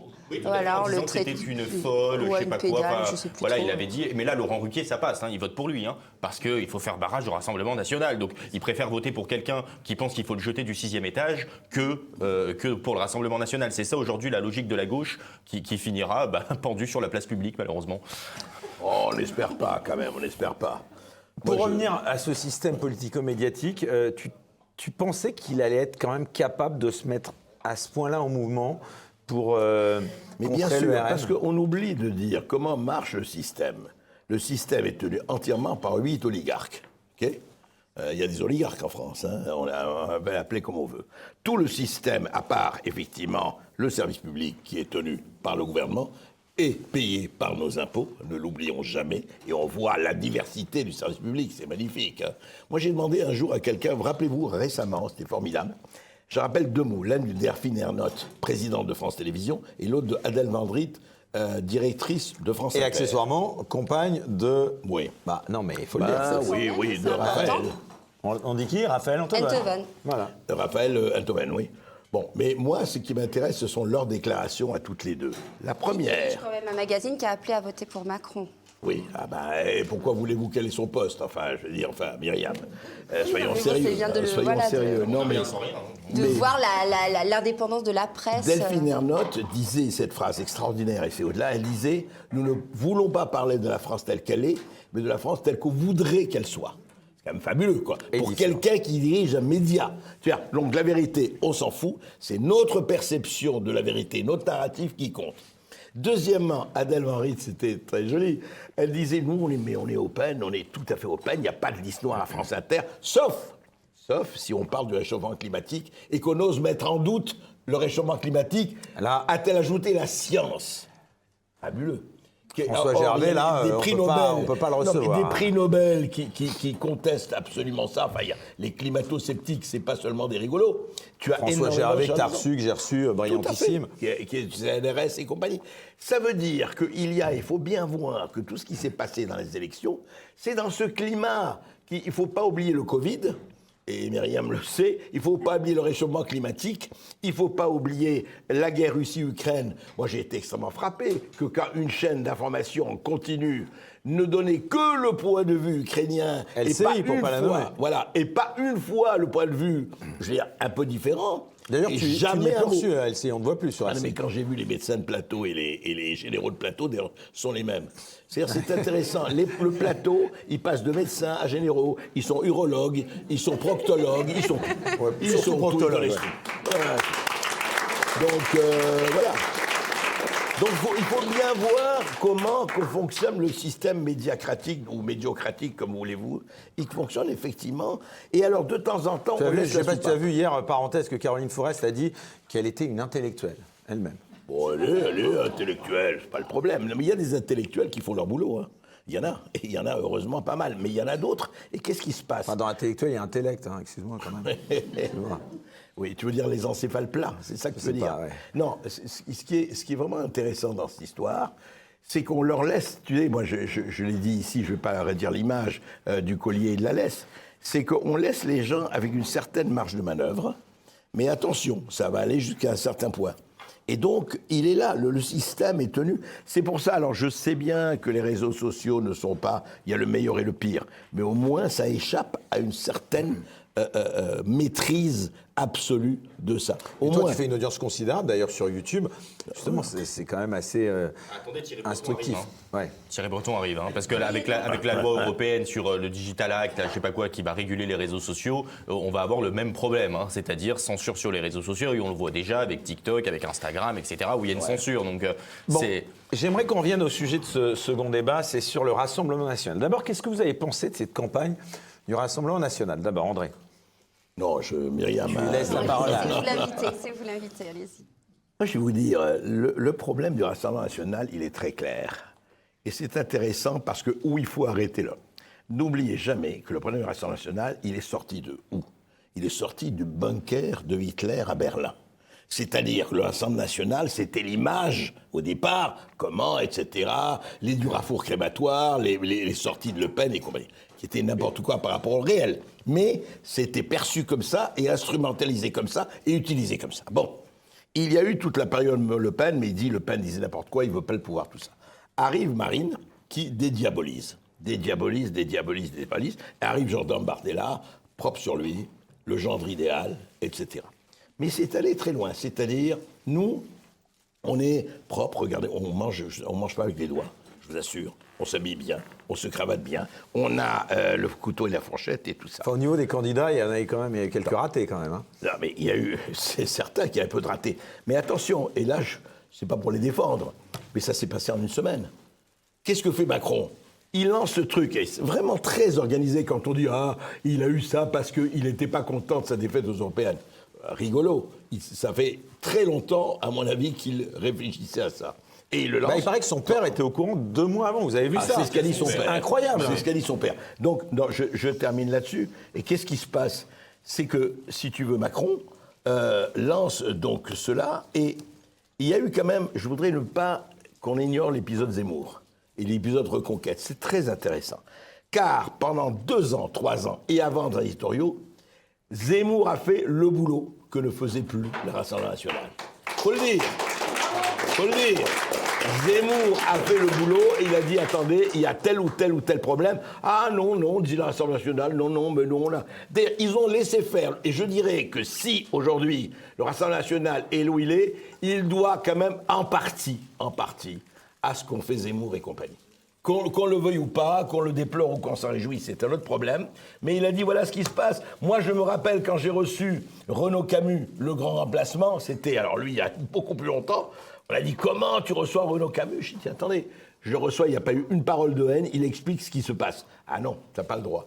Donc, qu'est-ce qui s'est passé? Le Rassemblement national, pour moi, a fait une campagne style propre, si regardé, et encore une fois, on est des gens sérieux et responsables. Très bien. D'ailleurs, la preuve, le résultat, quand même, franchement, il n'est pas mauvais, c'est le moins qu'on puisse dire. Maintenant, est-ce qu'il fallait aller plus loin ou pas? Parce que, juste, et je termine là-dessus, la gauche, il va en disant, allez, fasciste, raciste, la jeunesse emmerde le Front National, pas de quartier pour les fachos, pas de fachos dans les quartiers. Et face à ça, qu'est-ce qu'on a? On a, non, regardez, on est très bien. Est-ce que c'est ça qu'il faut faire? Question. Alors justement, c'est un peu mon analyse, c'est-à-dire qu'à force de vouloir être respectable et respecté, le Rassemblement national a lâché toutes ses convictions. On ne parle pas du Frexit, évidemment, mais on parle également de la retraite, de l'immigration, etc. Tout a été délié comme ça pendant les élections, pendant la campagne législative. Et puis, il faut quand même reconnaître que c'est... Moi, je pense que je fais partie des gens qui pensent que c'est une énorme défaite pour le Rassemblement national. En dépit de cette augmentation de sièges incroyable. En dépit de cette augmentation, parce qu'à la fin du premier tour, il devait avoir, je crois, 258 sièges. 258 sièges et finalement ils se retrouvent avec une 140aine de sièges. C'est quand même beaucoup. 143, c'est quand même beaucoup moins qu'espéré. Et puis, oui, il y a eu ce Front républicain qui a fonctionné. Là où je ne suis pas d'accord avec André, c'est que certes Emmanuel Macron a pris un peu les gens au dépourvu. Et encore ça, j'y crois moyen, parce que les affiches avec les nouvelles inscriptions étaient publiées, enfin étaient affichées sur les panneaux officiels 2 jours après l'annonce de la dissolution. Il faut quand même un peu plus de temps habituellement pour imprimer des affiches. J'en sais quelque chose. Mais le Rassemblement national avait ce qu'il appelle le plan Matignon. Ça fait 2 ans que le Rassemblement national nous parle de ce fameux plan Matignon où il se prépare à la dissolution, puisque c'est quelque chose qu'il appelle de son plus grand souhait. Sauf que, qu'est-ce qu'on a vu ? Ils sont complètement, encore une fois, à la ramasse. Normalement, il y a une vraie sélection des candidats. Ils ont sélectionné des candidats qui s'étaient donné c'était donné mais vraiment du sucre à leurs opposants que d'avoir des candidats qui étaient quand même très soit bas de plafond, soit enfin je vais pas être méchante, mais comment pourrais-je dire en étant sympathique. Et puis il y a eu quand même autre chose, c'est que il faut quand même on s'est quand même rendu compte que M. Bardella, en dehors beaucoup de gens ont dit qu'il n'était pas prêt. En dehors de tous tout ce qu'il a, les éléments de langage qu'on lui donne, il n'est pas à la hauteur finalement. Je suis désolée, quand on a un débat sur la retraite et qui nous explique qu'il est pour le pouvoir d'achat, pour les gens, pour le peuple, et qu'on finit par avoir une retraite à 66 ans alors qu'il n'a rien compris au système par répartition, etc., ça fait quand même extrêmement tâche. Qu'il y ait des erreurs sur les brebis galeuses, en effet, sur les erreurs de casting du Rassemblement national, en effet, c'est scandaleux. Enfin, c'est vrai que quand on est... moi, je me mets à la place du militant Rassemblement national et même des électeurs du Rassemblement national, qui votent, etc., et qui se disent, mais enfin, on vote pour un parti qui est censé être présidentiable, gouvernable, etc., et on se retrouve avec des candidats qui, franchement, nous font honte. Donc, je peux comprendre que ça pose un problème et qu'en effet, ça énerve énormément de gens. Bon, après, voilà, c'est des erreurs de casting. Je pense qu'il y en a eu aussi beaucoup chez Emmanuel Macron en 2017. Il y en a servi à l'opposition. On a vu ça partout sur les réseaux sociaux, c'est ça le problème. Partout dans les médias. Qu'il faille un nettoyage. Après, sur l'aspect idéologique, je dirais, je vais rejoindre André sur le fait que Reconquête et le Rassemblement national sont complémentaires, je pense. C'est-à-dire que pourtant, le RN n'a pas voulu de Reconquête. C'est vrai, mais je pense que c'est stratégique. En fait, le Reconquête sert la phase idéologique.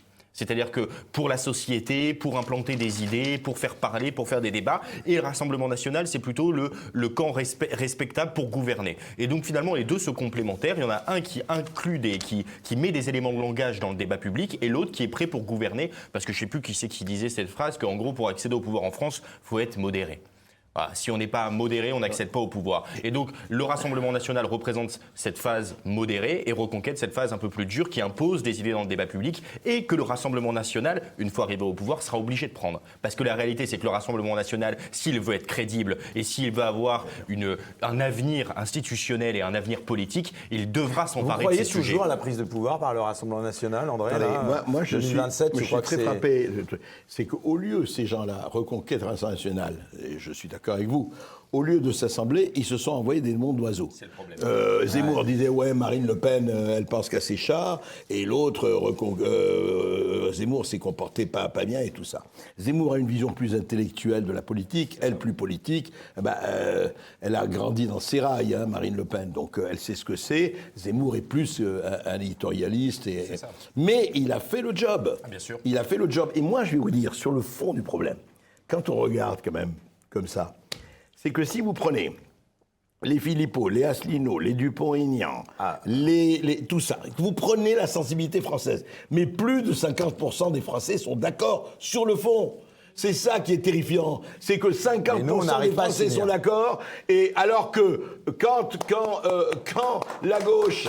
Attendez, c'est extraordinaire. Quand la gauche met M. Boyard, très bien, ou M. Arnaud, ou M. ceci, cela, il n'y a pas de problème. Aucune. Regardez, vous avez écouté Mathilde Palme, vous dites, mais quand même un fichier S. Oh ben alors, qu'est-ce qu'il y a le problème? Et alors, fichier S se compare à Léon Blum, donc vous comprenez, à l'expérience parlementaire. Non. Vous comprenez Non, alors Léon Blum, c'était formidable. C'est l'endurance crasse où elle disait, j'ai plus d'expérience que Léon Blum. Mais oui, c'est bien. Non, parce qu'elle pensait que c'était une marque de jeans. Oui, C'est ça, le truc. c'est ça. Non, mais en effet, pour la gauche, ça ne pose pas de problème d'avoir des fichiers S, des Absolument, dealers, aucun de Cela dit, tiens, drogue. parenthèse, parce que moi j'étais un des seuls à avoir interpellé le magazine Front Populaire, tu sais, de Stéphane Simon et de Michel Onfray. Ouais. Je crois que tu l'avais posé la question d'ailleurs dans ton émission sur Sud Radio. Moi, je vais vous dire un truc. J'aime bien la communication, le marketing. Je suis certain que ce nom, Nouveau Front Populaire, y est pour beaucoup dans le résultat qu'ils ont eu. Ça serait encore appelé la NUPES, ça marchait pas autant. Tu crois pas qu'il y a eu un effet Front Populaire? Non, mais c'est évident. C'est un nom magnifique. Ils ont le talent formidable. Eh ben oui, c'est évident. C'est-à-dire qu'il fallait prendre Front Populaire, c'est 36, c'est les congés payés, c'est toutes les réformes. Exceptionnel. effectivement. C'est la guerre d'Espagne. Non, mais je veux dire, C'est c'est pas que tout ça, ça. il y a aussi une continuité historique du Front Populaire. Le Front Populaire, en 1940, a donné les pleins pouvoirs à Pétain. Le nouveau Front Populaire donnera les pleins pouvoirs aux islamistes. Donc finalement, il y a une continuité historique. Oui, c'est vrai, il a raison, parce que ce qu'on a tendance à oublier, c'est que les principaux ministres du gouvernement Pétain sont des socialistes. Enfin, et ça, Et que Mitterrand l'oublie avait à la chaque fois. Francisque au passage. Voilà, en plus, Non. donc, mais l'histoire, je pense que Et- tout le monde et s'en les fiche. DA Mais l'histoire se répète inlassablement. Mais les DA et les Doriot, socialistes communistes, qui ont passé à la collaboration de manière extrêmement... Bon, il y avait la droite, il y avait la gauche, mais je crois qu'il ne faut pas aussi... C'est quand même, on n'est pas en 40, on est en 2024. Ce qui est intéressant, c'est qu'ils savent utiliser, et Mélenchon et compagnie, les accès de l'histoire. Et encore une fois, ce qui est tout à fait fascinant, et qui se pose la question à 50 ans, c'est cette droite molle, tétanisée par la gauche. Ça m'a toujours fasciné. Vraiment, mais ça, c'est pas nouveau, quoi. Mais Ils c'est sont le piège là. de Mitterrand. Ah oui, c'est Il se marre vrai, avec à le la terme gauche. molle, je pense. Hein. Oui, C'est oui. ça, c'est ça qui fait Mais rire. non, mais c'est le piège de Mitterrand. La Mais le droite- piège de Mitterrand, c'est parce qu'ils étaient prêts à y tomber. Mais Que tu as bien Mitterrand connu était- d'ailleurs, Mitterrand, au passage. Mais Mitterrand, magnifique. Moi, j'adore. Quand Mitterrand est mort, on l'a interrogé, comme on interroge beaucoup de gens. J'ai dit, écoutez, quelqu'un qui peut avoir face à lui, à un quart d'heure d'intervalle, Elie Wiesel et René Bousquet, ne peut pas être complètement mauvais. Voilà. Il avait comme ami qui a reçu à Alatché René Bousquet, organisateur de la rafle du Veldiv, je dirais très grand collaborateur avec la police allemande, et il a eu Elie Wiesel et compagnie, mais sauf qu'Elie Wiesel s'est fâché après. Bon, mais Et ça, au c'est milieu, il avait Mitterrand. qui? Il avait André Berkoff. Ouais, non. Pas au milieu. Non, moi, j'ai été... évidemment, j'ai connu cette période. Mais moi, quand j'ai fait Caton, c'était un pamphlet qu'il y a eu il y a longtemps. Non, mais redis-nous ça rapidement. C'était Non, il y a 40 ans, j'ai écrit un livre sous pseudonyme en disant comment la gauche allait servir le capitalisme beaucoup mieux que la droite. Et en fait, c'est ça le truc. C'est qu'il ne faut pas oublier les réalités. C'est quoi? Qui fait quoi? Quand le capitalisme veut l'immigration, quand il dit « ouais, l'immigration sauvage », mais qui a voulu l'immigration sauvage? C'est Bouygues, Giscard et Chirac. Faut arrêter. Le regroupement familial, c'est qui? C'est pas la gauche, c'est la droite. Hein, il faut pas l'oublier. Si on oublie ça, on dit n'importe quoi. Tu vois? Donc, pourquoi? Parce que en bon capitaliste, ils voulaient baisser les salaires. C'est tout. Moi, je veux dire, je suis pas du tout dans droite, gauche. C'est-à-dire qu'en fait, les racailles, ils sont de partout. Hein. En haut, en bas, col blanc, col bleu. Ouais. Hein. Il y a de partout. Donc, à partir de ce moment-là, quand il y a eu l'extraordinaire porte ouverte du regroupement familial, ils ont dit oui, c'est très bien. La gauche en est emparée. Rappelez-vous, 2 personnes, Georges Marchais en 81 qui dit il faut arrêter, incroyable, secrétaire l'immigration. général du Parti communiste, il faut elle tourne. arrêter l'immigration officielle et l'immigration clandestine, sous les applaudissements des camarades communistes. Mais Mitterrand, par la suite. Mitterrand a suivi, elle a dit pas question, il faut arrêter. Même le gouvernement Mauroy a dit. Oui, exactement. Ça, c'était la gauche. En plus, alors qu'est-ce qui s'est passé? À un moment donné, le prolétariat est parti sans laisser d'adresse. Il voyait que la gauche ne s'occupait pas de lui, il est parti. D'ailleurs, il est parti au Front National ou à l'abstention. Et est arrivé qui? Terra Nova. Il faut bien voir ça, 2011. Terra Nova. Et bon, la gauche, écoutez, si vous voulez garder le pouvoir, c'est très simple. Le prolétariat est parti, les ouvriers, les employés, tout ça, les petits commerçants sont plus là. On va s'occuper du sociétal. Le féminisme, les immigrés, les LGBT, les transgenres et compagnie. Relisez le rapport Terra Nova qui a absolument imprimé ça et arrivé, le summum de tout ça, c'est Macron. Macron, le symbole absolu de ça. Il y avait une autre solution dans les années 70 et 80, plutôt que de faire le regroupement familial et que de faire venir des immigrés pour faire baisser les salaires et servir le capitalisme. Il y a un très bon exemple, il y a un pays qui s'appelle le Japon, qui a une démographie et une natalité bien plus problématique que la nôtre. Et le Japon a choisi les robots plutôt que Momo. C'est-à-dire que plutôt que de faire venir des immigrés, ils ont construit des robots et ils ont réussi à pallier le manque de main-d'œuvre qu'il y avait dans le pays en faisant le pari de la technologie. Il y avait cette possibilité en France, sauf que c'était beaucoup plus facile. Et puis c'est pas forcément la société qu'on désire aussi, d'avoir je des pense que robots beaucoup qui de prennent gens le travail. Mon cher voilà. Jérémy, à l'époque, dans notre classe dite dirigeante, qui pensait à ça? Vous aviez quand même Mitterrand avait avec l'économie ce qu'un vétérinaire avec un pangolin. Il ne connaissait rien à l'économie, rien, il était entouré, etc. Mitterrand a été formidable, rappelez-vous quand même. Non mais c'est très important, ça a marqué. Il disait, celui qui ose frayer le capitalisme ne mérite pas le nom de socialiste. Rappelez-vous, merveilleux. Non mais c'est vrai qu'ils sont beaucoup plus forts, la gauche, pour ancrer les choses dans le mental des gens le discours de Hollande au Bourget 2011. Mon seul ennemi, c'est la finance. Il n'a pas de visage, il n'a pas de nom. Je ne le connais pas, mais c'est mon ennemi. Qu'est-ce qui s'est passé? Il a été réélu, hein? Attends. À Hollande. Non, il n'a pas. Oui. Attends, normal. pardon. Mais c'est normal en Corrèze. Non, je suis méchant. Non. 6 mois après, qu'est-ce qui se passe? Rencontre entre François Hollande et la finance. Ils se regardent, ils se charment, ils se séduisent, ils se paxent et ils copulent. Et qui est né 9 mois après? Le petit Emmanuel Macron. L'enfant naturel de Hollande et de la finance. Bon, j'aimerais qu'on revienne quand même au sujet de ce débat. Est-ce que vous pensez que le RN peut gagner en 2027? Anaïs, t'y crois toujours, toi, ou pas? Honnêtement, j'ai vu une très belle campagne médiatique qui a eu une grosse influence sur les jeunes de 20 à 30 ans. Donc je me dis, pourquoi pas? Pourquoi pas? La majorité des jeunes ont quand même voté Front Exactement. Populaire. Moi, j'ai rencontré ça, c'est des... la démographie. Oui, c'est ça. C'est-à-dire qu'en effet, vous allez avoir de plus en plus, les années vont passer, plus des gens qui vont avoir la majorité vont être en général des gens soit extra-européens, soit qui vont être gangrénés par une certaine idéologie woke, etc., et qui vont voter plus NFP. En revanche, il y a quand même une forte partie de la jeunesse qui se reconnaît dans le Rassemblement national. Moi, c'est ce que je dis tout le temps, la France de demain, c'est RN et les filles. Le centre aura disparu. Excusez-moi, mais là, je rebondis sur ce qu'a dit Myriam. C'est vrai que, d'ailleurs, c'est amusant parce qu'on vous a placé côte à côte. Donc, toi, tu es porte-parole de Némésis et toi, tu as créé un nouveau collectif. Tout à fait, qui est un peu le petit frère de Némésis, c'est un petit peu dans la même. Qui s'appelle Eros. Eros, tout à fait. Et c'était pendant la Gay Pride. D'ailleurs, on peut t'applaudir. Redire, c'est les homos de droite, quoi, en gros. En gros, c'est ça, c'est-à-dire un petit peu comme fait Némésis avec le féminisme, dire tout simplement, lutter contre d'abord les dérives LGBT, woke, et dire que ça ne représente pas en fait la majorité. Sauf qu'à la Gay Pride, excuse-moi, t'as été accueilli. C'est-à-dire que le problème, c'est que la gauche nous avait certainement infiltrés. Il y a des journalistes, notamment de Mediapart, de Street Press, qui nous avaient repérés avant, et donc des antifascistes, les joyeux antifascistes non violents, qui se sont en fait cachés avant qu'on arrive, et on a à peine eu le temps d'arriver avec Johan Power qu'en fait on s'est fait littéralement attaquer. Ils étaient une centaine à nous avoir sauté dessus. Dû être exfiltrés on a dû être exfiltrés par la police. Voilà, ça a été extrêmement violent. Mais ces gens, moi, ce qui m'a frappé dans cette action, c'est la haine que portent ces gens. C'est-à-dire que j'ai vu dans ces militants soi-disant de gauche, bienveillants et humanistes, quand ils sont arrivés sur nous, s'ils avaient pu nous tuer, ils l'auraient fait. C'est-à-dire qu'on voyait la haine et la volonté d'en découdre. Et c'est ça qui m'a fait peur. C'est-à-dire, je me dis, mais en fait, avec ces gens, comment on peut cohabiter avec ces gens dans une société? C'est la Comment France. c'est possible? C'était Collomb qui disait, ce sera plus la France face à face. Mais 2 choses que je vais vous dire. Alors là, encore une fois, je vais évoquer des souvenirs, vous n'étiez pas nés. Moi, je me rappelle du Front homosexuel d'Action révolutionnaire dans les années 68. Et c'était très drôle. Il suivait le cortège de la CGT, pour vous dire à quel point ce qui a disparu totalement, et qui est la marque du fascisme. Vous savez ce que c'est la marque du fascisme? C'est le manque d'humour et le manque, effectivement, de distance vis-à-vis de ça. Quand vous voyez quelqu'un qui n'a aucun humour, qui soit communautariste, intégriste, fasciste, c'est vraiment ça. Je me rappelle les mecs, ils arrivaient, derrière, je te raconte, 1er mai, cortège CGT. Ils arrivaient avec une pancarte, Karl Marx, Marilyn Monroe, même combat. Tu vois? Et puis ils mettaient prolétaires de tous les pays, caressez-vous. Et alors, les CGTistes étaient comme ça, tu vois.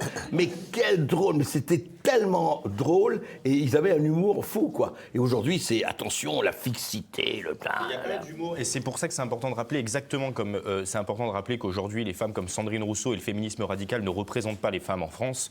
C'est aussi important de rappeler que les pires militants extrémistes LGBT ne représentent pas les homosexuels. La majorité, votre Rassemblement national, et la majorité sont de droite, parce qu'ils ont bien compris... Ils ont bien compris quel était le danger, en fait. Et donc, c'est important de le rappeler. C'est très Myriam. Moi, quand j'écoute Jérémy, Anaïs, je comprends davantage pourquoi le RN a de grandes chances de ne jamais arriver au pouvoir.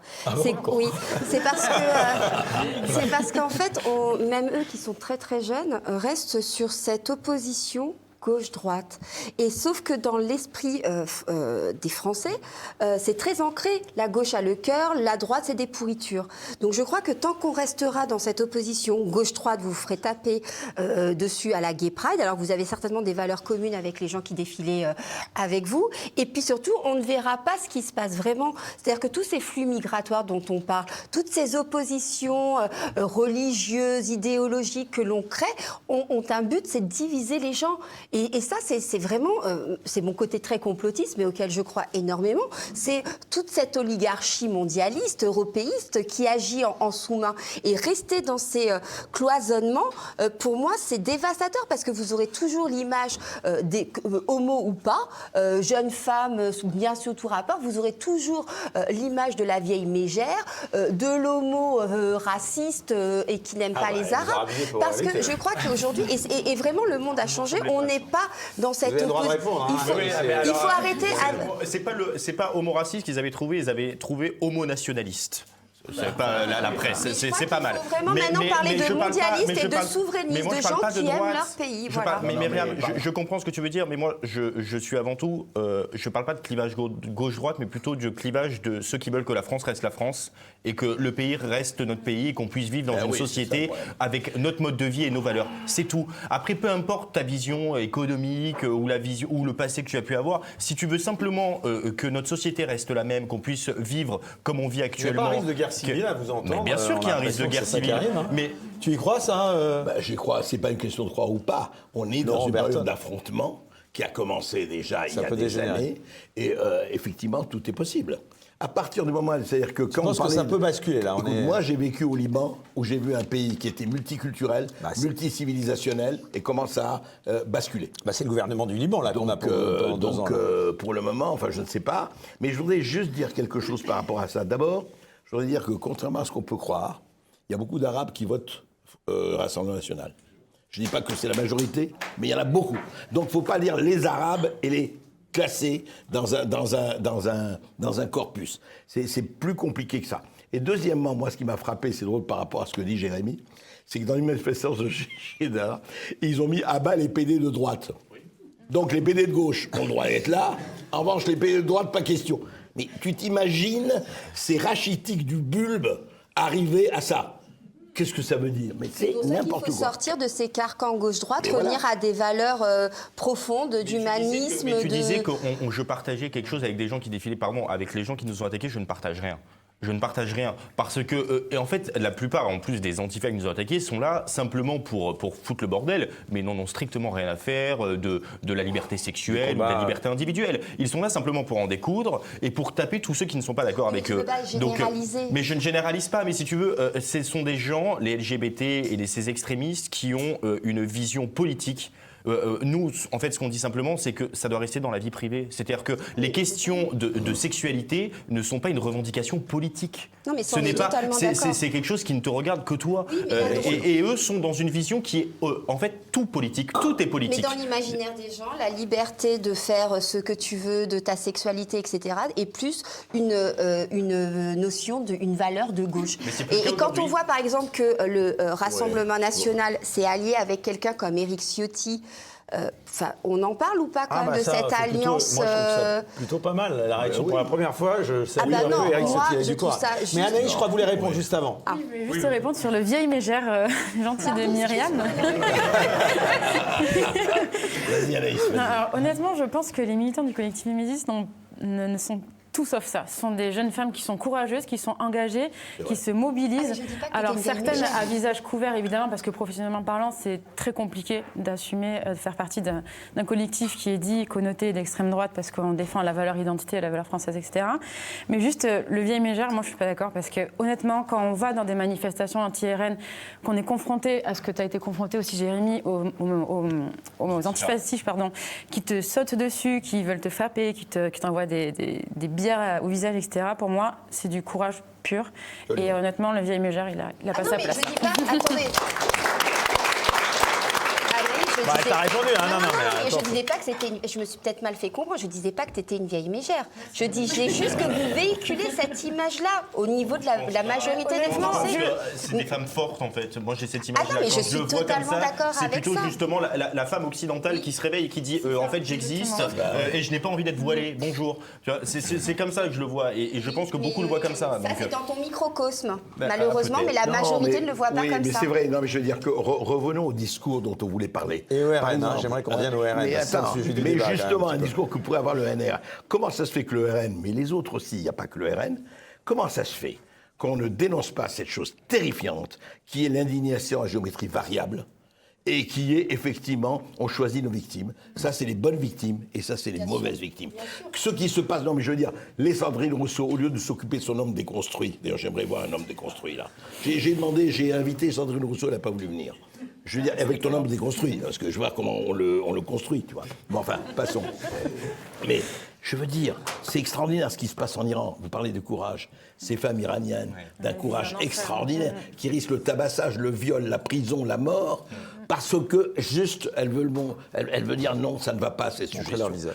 Et attendez, et les traites négrières.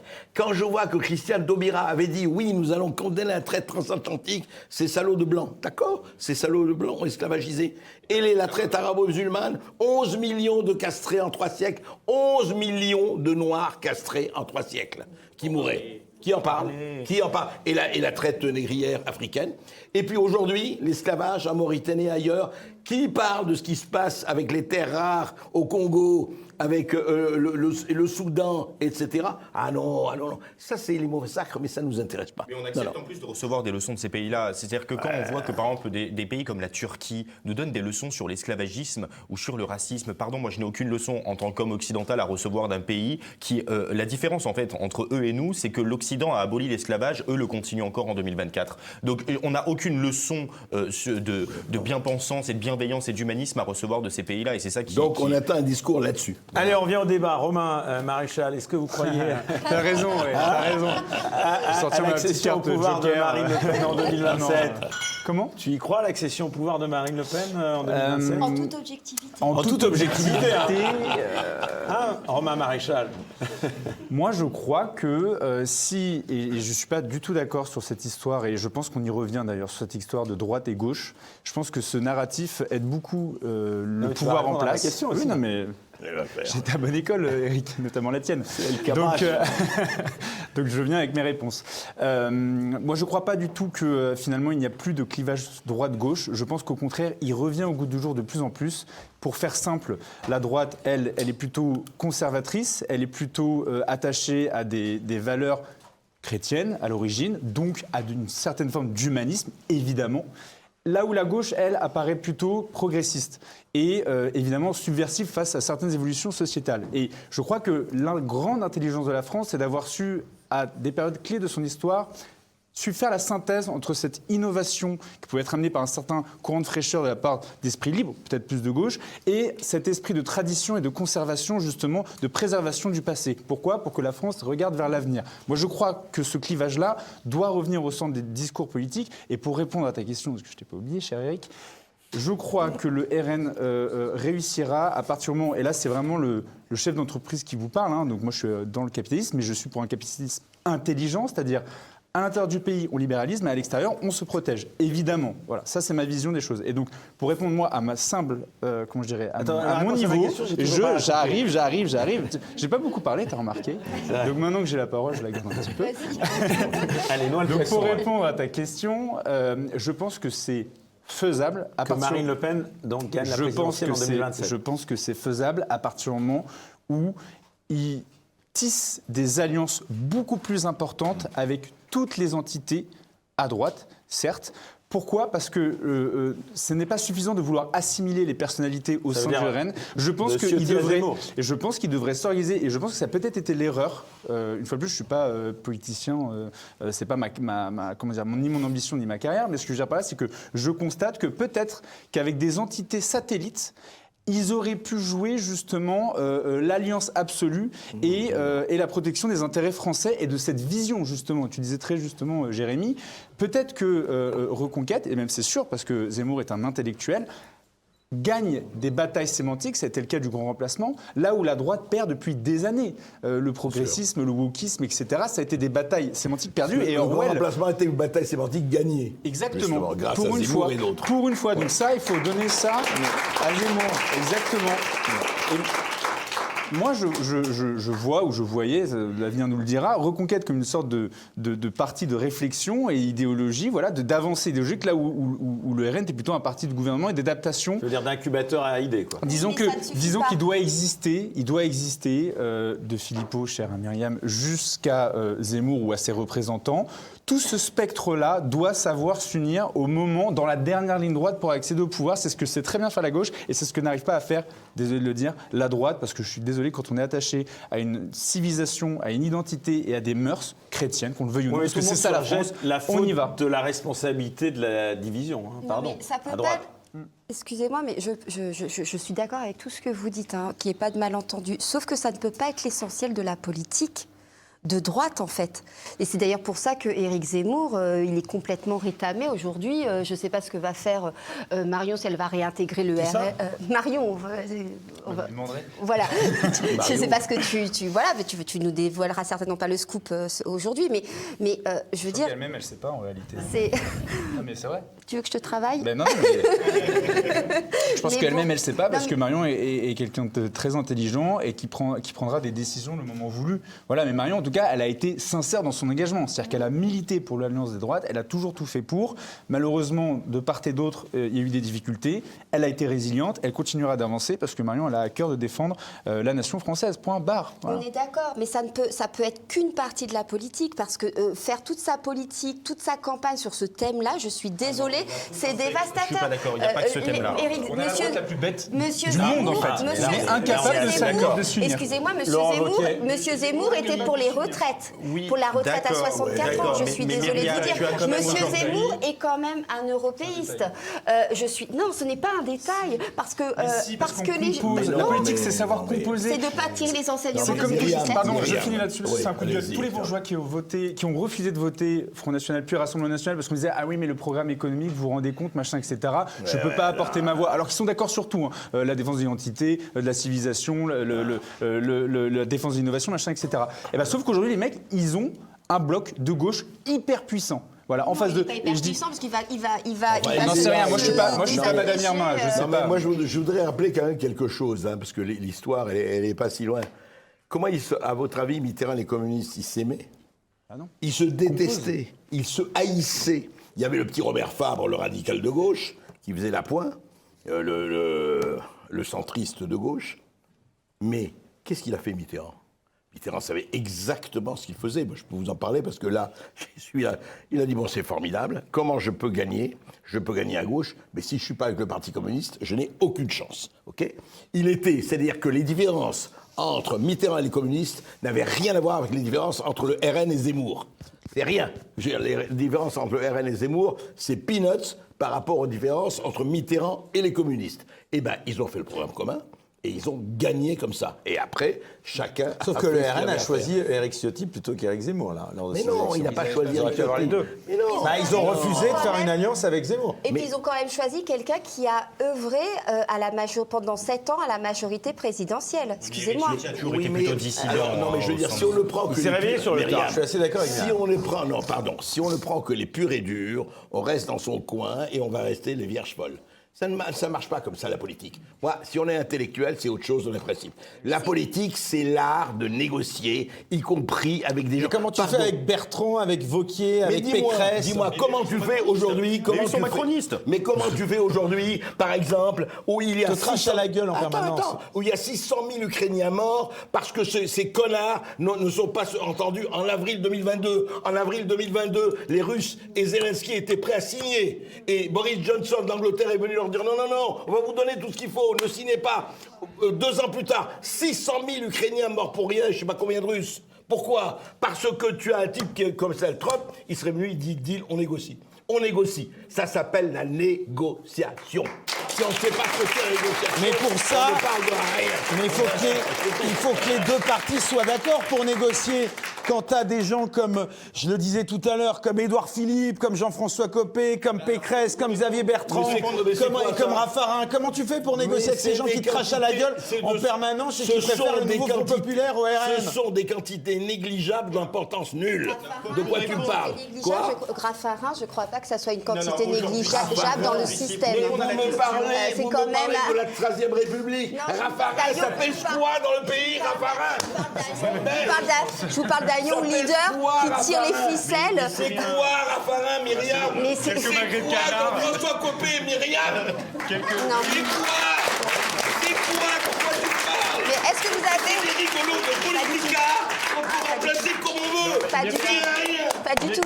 Je crois qu'il suffit juste d'assister au dîner des young leaders qui sont organisés. Un dîner de cons. Des Chinese young leaders qui sont faits, Chinese young leaders, qui sont faits tous les ans à Paris pour comprendre que M. Raffarin n'est pas une. Tu parles du chinois, non? Oui, n'est pas une quantité négligeable dans la politique française.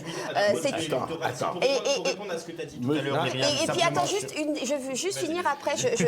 En fait, je vous apprécie beaucoup, surtout depuis qu'on s'est réconciliés, André.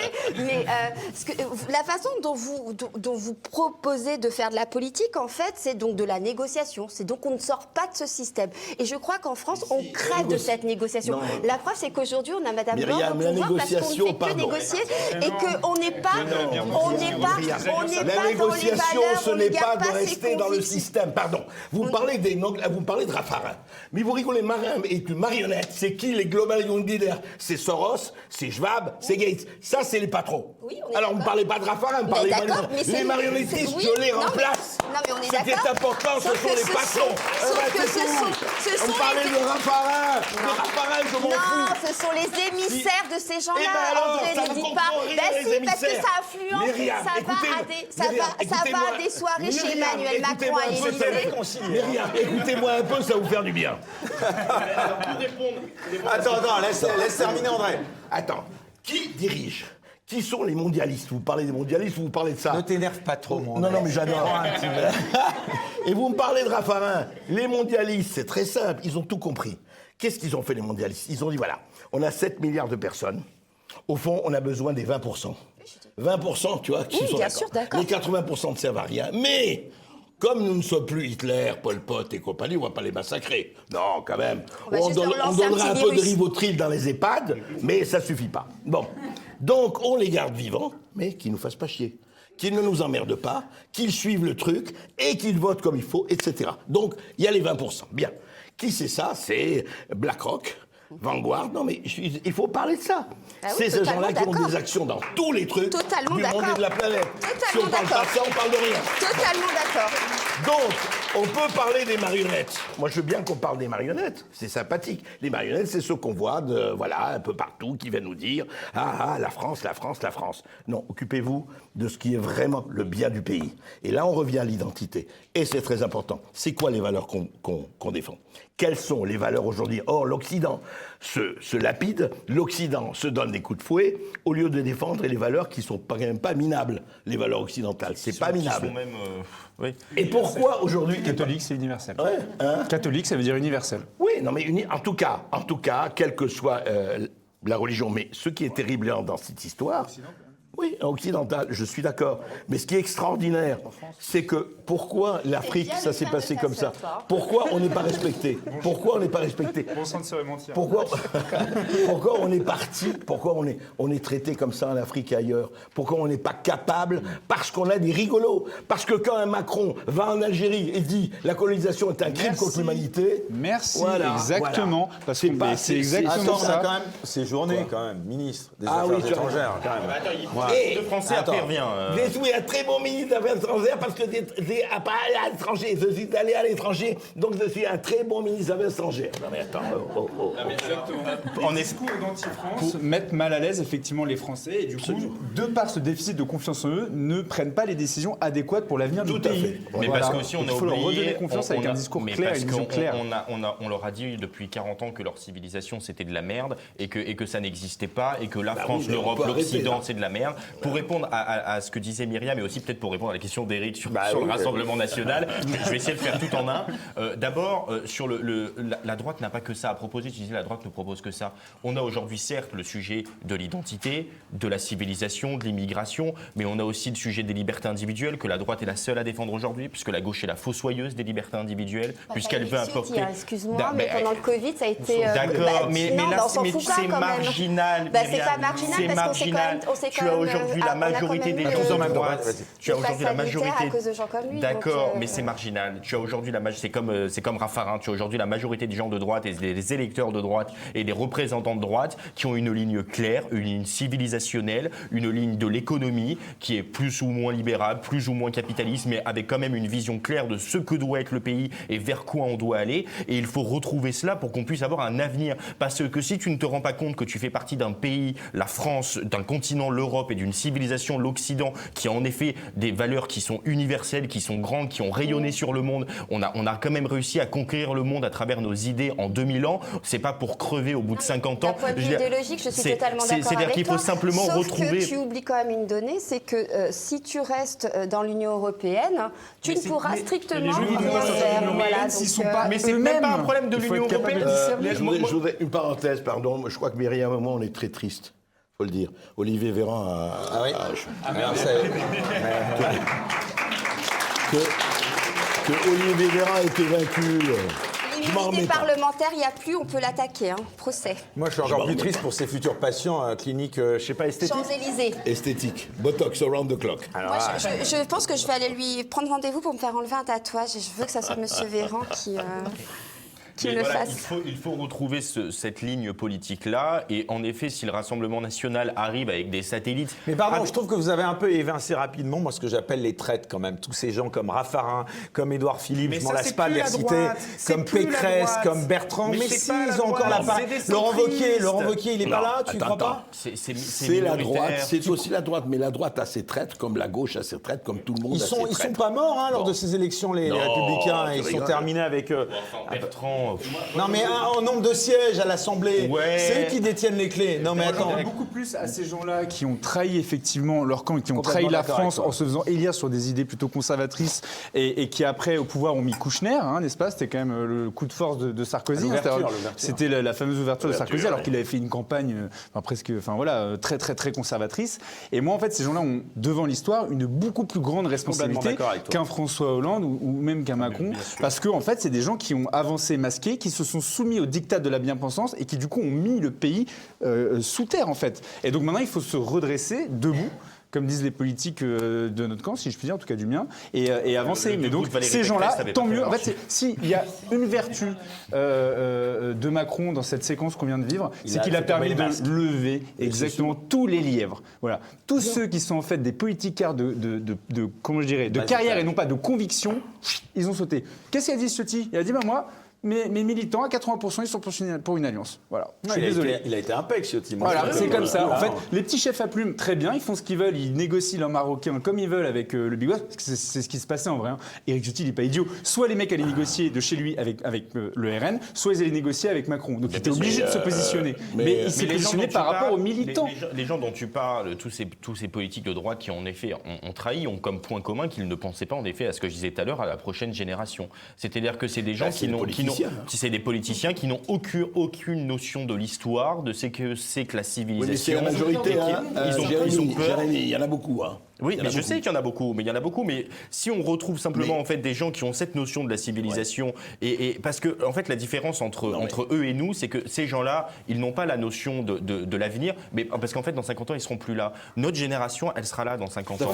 Et nous, on arrive aux 10 dernières minutes. Moi, j'entends beaucoup depuis dimanche dire le RN ne gagnera jamais. Vous pensez quoi de cette il gagnera s'il arrive à réunir sur ce spectre politique-là avec des satellites avec qui on ne sera pas forcément toujours d'accord, mais qu'on arrive à s'unir simplement pour accéder au pouvoir.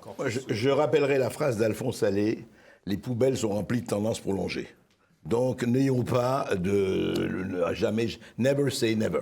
Jamais ne dit jamais, ça n'existe pas. C'est-à-dire on est à presque 3 ans. Moi je voudrais juste pour dire, et justement à la jeune génération et autres, il y a quand même quelque chose qui... intermédiaire aussi. Oui, ouais. Je ne l'exclus pas. Non, mais ce qui est vraiment passionnant, c'est si on passe 2 minutes, 2 minutes des élections, et de toutes les élections au monde et à la planète. Comment la France va se positionner par rapport aux BRICS, par rapport aux conflits, qu'ils soient Moyen-Orient, Russie, Ukraine et autres, par rapport, parce qu'on n'est pas seul dans une planète. Et ça, c'est passionnant parce que les choses ont été aussi remises en question. Regardez, on disait, l'Amérique, le dollar, pas question de toucher au dollar. Il n'était pas question, je rappelle, de faire 1 gramme de pétrole ou de gaz sans le dollar. C'était encore il y a 10 ans quelqu'un qui aurait dit le contraire. On dit mais t'es malade mental. Qui ont perdu la vie avec ça, oui. Voilà, exactement. Quelques Kadhafi et autres. Bon, eh bien aujourd'hui, quand l'Arabie Saoudite s'est mise à vendre à la Chine du pétrole à yuan, et maintenant c'est ça, et on a vu ce qui s'est passé avec la Russie, on a vu aujourd'hui, c'est ça qui est intéressant. Je rappelle le business, jamais oublier dans toutes les stratégies le business, parce que le business, c'est ce qui travaille en coulisses, et c'est normal.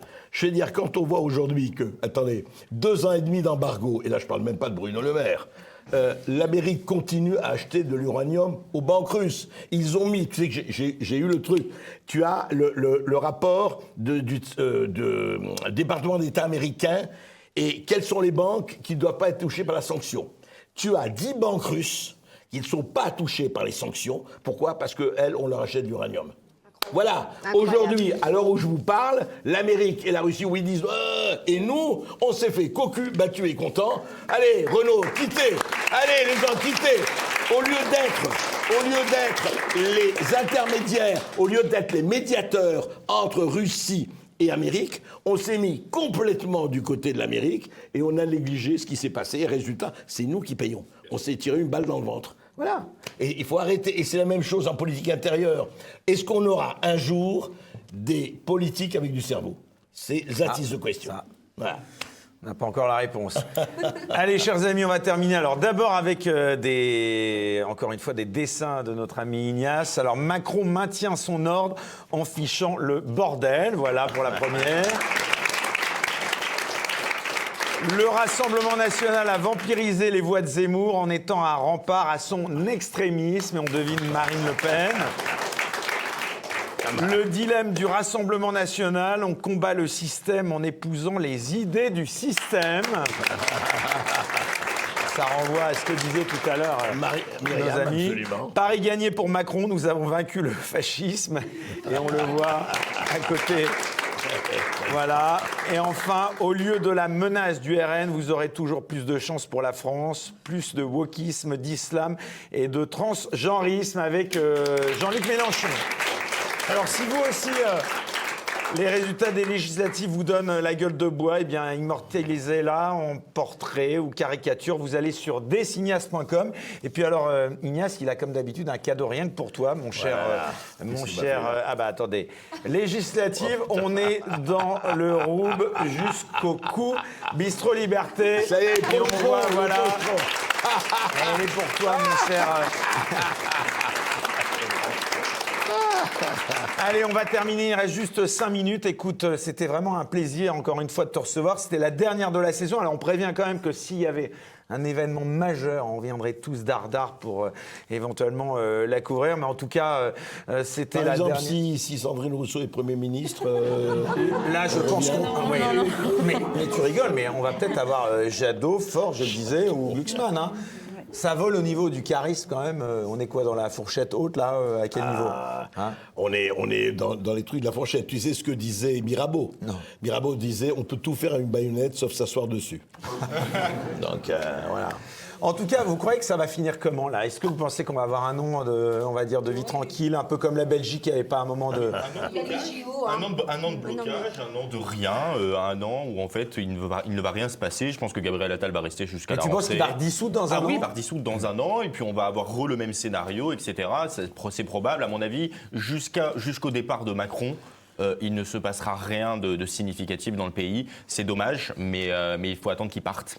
Là, les Français vont partir en vacances, ils vont regarder les JO bien tranquillement derrière leur écran, tout va bien se passer, on va oublier les bottes noires, on va oublier tout ce qui s'est passé ces derniers temps et puis on reviendra avec les mêmes poncifs parce que de toute façon, les infos et les faits s'enchaînent, mais que personne, et surtout pas actuellement, en tout cas la majorité malheureusement, est capable de prendre assez de recul pour que les différents faits qui se passent soient analysés dans leur ensemble. Donc une info chasse l'autre. Donc là, bienvenue au JO. Et est-ce que Madame Hidalgo va se baigner dans la Seine et va rentabiliser les 1,6 milliard dépensés pour rien? C'est la grande question. Romain, un petit mot de conclusion? Eh ben, je vais essayer d'être optimiste après la prise de parole de Myriam. Non, simplement dire. Mais j'entends qu'effectivement, il y a des faits médiatiques qui s'enchaînent avec un narratif qui est installé sur des épiphénomènes qu'on monte en épingle sur les réseaux sociaux et dans les commentaires politiques et médiatiques. Moi, ce que je pense, et je suis très content de voir qu'effectivement, il y a des gens qui ouvrent la voie, dont vous êtes. Il y en a d'autres qui agissent, et c'est très important. Et je trouve qu'il y a un renouvellement de la jeunesse, il y a de nouvelles convictions qui arrivent, il y a un recul qui existe objectivement quand on discute avec les jeunes. Aujourd'hui, ils sont beaucoup plus détachés à cette bien-pensance, beaucoup plus libres de ce qu'ils pensent. Ils s'informent eux-mêmes. Simplement quelques petits chiffres, et après, je laisse la parole, mais plus de 30% de baptêmes cette année par rapport à l'année dernière. Le pèlerinage de Chartres, c'est 18 000 pèlerins, là, en quelques semaines, remplis en quelques jours, en quelques semaines. Il y a un renouveau qui est en train de se faire. Il y a le Figaro Magazine. Je crois que c'est pas la Croix qui avait appelé à faire barrage aussi. Oui, non, mais on les connaît, hein, les évêques de France. Non, mais tu dis ça à moi, je viens d'une famille qui les a bien connus. Les premiers à être montés au créneau en 2002, c'était les évêques de France. Donc je connais bien le sujet. Ce que je veux dire par là, c'est qu'aujourd'hui, les jeunes sont en train de se détacher de cette bien-pensance et de se réconcilier avec leur identité. Je pense notamment au Figaro Magazine qui fait sa une sur les influenceurs qui vous font aimer la France. Voilà. Il y a une vague vous avez vu, il y a Thibaut InShape, c'est génial. Hein. Il a dit que le premier influenceur français que finalement il voulait maintenant faire tomber le masque. Finalement, il n'avait pas du tout voté RN. C'est marrant. Le lendemain de l'élection, il dit qu'il avait voté ensemble. Je suis sûr qu'en 2027, si Marine Le Pen se fait élire, il dira le lendemain, je vous ai bien vu depuis le début, je votais RN. Ça ose tout quand même. Hein. Il est sous pression. Et c'est bien, c'est bien business à vouloir gérer quoi. Bien garder. Non, Allez, pour toi le mot de la fin, mon cher juste dire quelque chose. André, représentant des jeunes devant l'Éternel. Hein. La jeunesse, c'est un état d'esprit. Mais voilà, bien sûr. Un formidable ambassadeur. Mais ouais, ça on peut l'applaudir. Allez, Orwell. Non, juste un mot. Vous savez, c'est Henri Janson qui disait « Il n'y a que les imbéciles qui ont l'âge de leurs artères ». Donc, mais pour revenir à ça, je crois que simplement, il ne faut pas oublier, c'est vrai, on a quand même des échéances, au-delà de ce qu'on a dit sur la politique, qu'on soit RN et LFI et tout ça. Et c'est ça qui va être le juge de paix. C'est que nous avons, d'ici un an et moins, rendez-vous avec le FMI, Fonds monétaire international, nous avons rendez-vous avec la Banque centrale européenne, nous avons rendez-vous avec les commissions européennes, nous avons rendez-vous, je rappelle qu'aujourd'hui... Tu crois qu'il peut y avoir une crise financière, là? C'est très simple. Aujourd'hui, nous payons les intérêts de la dette, 70 milliards d'euros par an. Les intérêts, je ne dis pas la dette, les intérêts de la dette. Donc, le problème de savoir si à un moment donné, ils vont dire, il nous faut du fric, est-ce qu'on va aller vers les épargnants? Est-ce qu'on va emmerder tous les épargnants alors qu'ils ont vraiment... Tu as travaillé, tu as ta vie et on va essayer de te rogner encore des choses? Ou alors on va essayer de négocier avec la Banque centrale européenne pour monétiser la dette et pour essayer... Voilà, je veux dire simplement que le mur économique et de la finance, il est là, il ne faut pas l'oublier parce qu'il va tous nous atteindre, au-delà des politiques. Allez, le dernier mot revient à toi, puisque tu n'as pas beaucoup entendu Anaïs. Moi, j'aimerais dire seulement à la jeunesse qui nous regarde de s'engager, de militer, mobilisez-vous, parce que même Mobilisez-vous. Exactement. C'est vrai, déjà, c'est une très belle expérience parce qu'on rencontre des gens qui ont les mêmes valeurs et les mêmes convictions que nous. Je trouve que c'est très important. Et surtout, on a ici Héros, ici Némésis, donc n'hésitez pas à nous envoyer un message si vous avez besoin de quelques conseils ou quoi, on est là. Et on est là aussi pour défendre la civilisation française et l'entrepreneuriat avec Romain Maréchal. Non, mais c'est pas pour moi, pour en général. Tout à fait. Donc juste, n'hésitez pas, mobilisez-vous. C'est pas mal d'être c'est un beau entre combat. Héros et Berkoff. Hein. C'est pas mal. Bon, merci en tout cas à tous. C'était un plaisir de vous avoir parmi nous ce soir. C'était la dernière de la saison, donc on vous souhaite à tous de bonnes vacances. On applaudit le public aussi. Et alors, je tiens à remercier, je vous demande de faire un tonnerre d'applaudissements pour l'équipe. On applaudit d'abord Raphaël à la réalisation. Merci Raphaël pour cette année. Pierre au son ainsi qu'Édouard. Au cadrage derrière les caméras ce soir, il y avait Lignan, il y avait Maxime et il y avait Charles. Ne pas oublier à la production Martial, bien sûr, Martial Bild qui a créé Bistro Liberté. Arnaud Soyer, le producteur. Et l'irremplaçable Marine. On n'oublie pas non plus Charles Mathieu à l'ouverture des bouteilles qu'on entend toujours aussi bien. Ah bah ouais. Il a son fan club. Et puis Ignace, bien sûr, on se retrouve à la rentrée, normalement. J'espère qu'on te reverra. Ignace. Et puis peut-être Berkoff président 2027. Merci beaucoup à tous, bonnes vacances.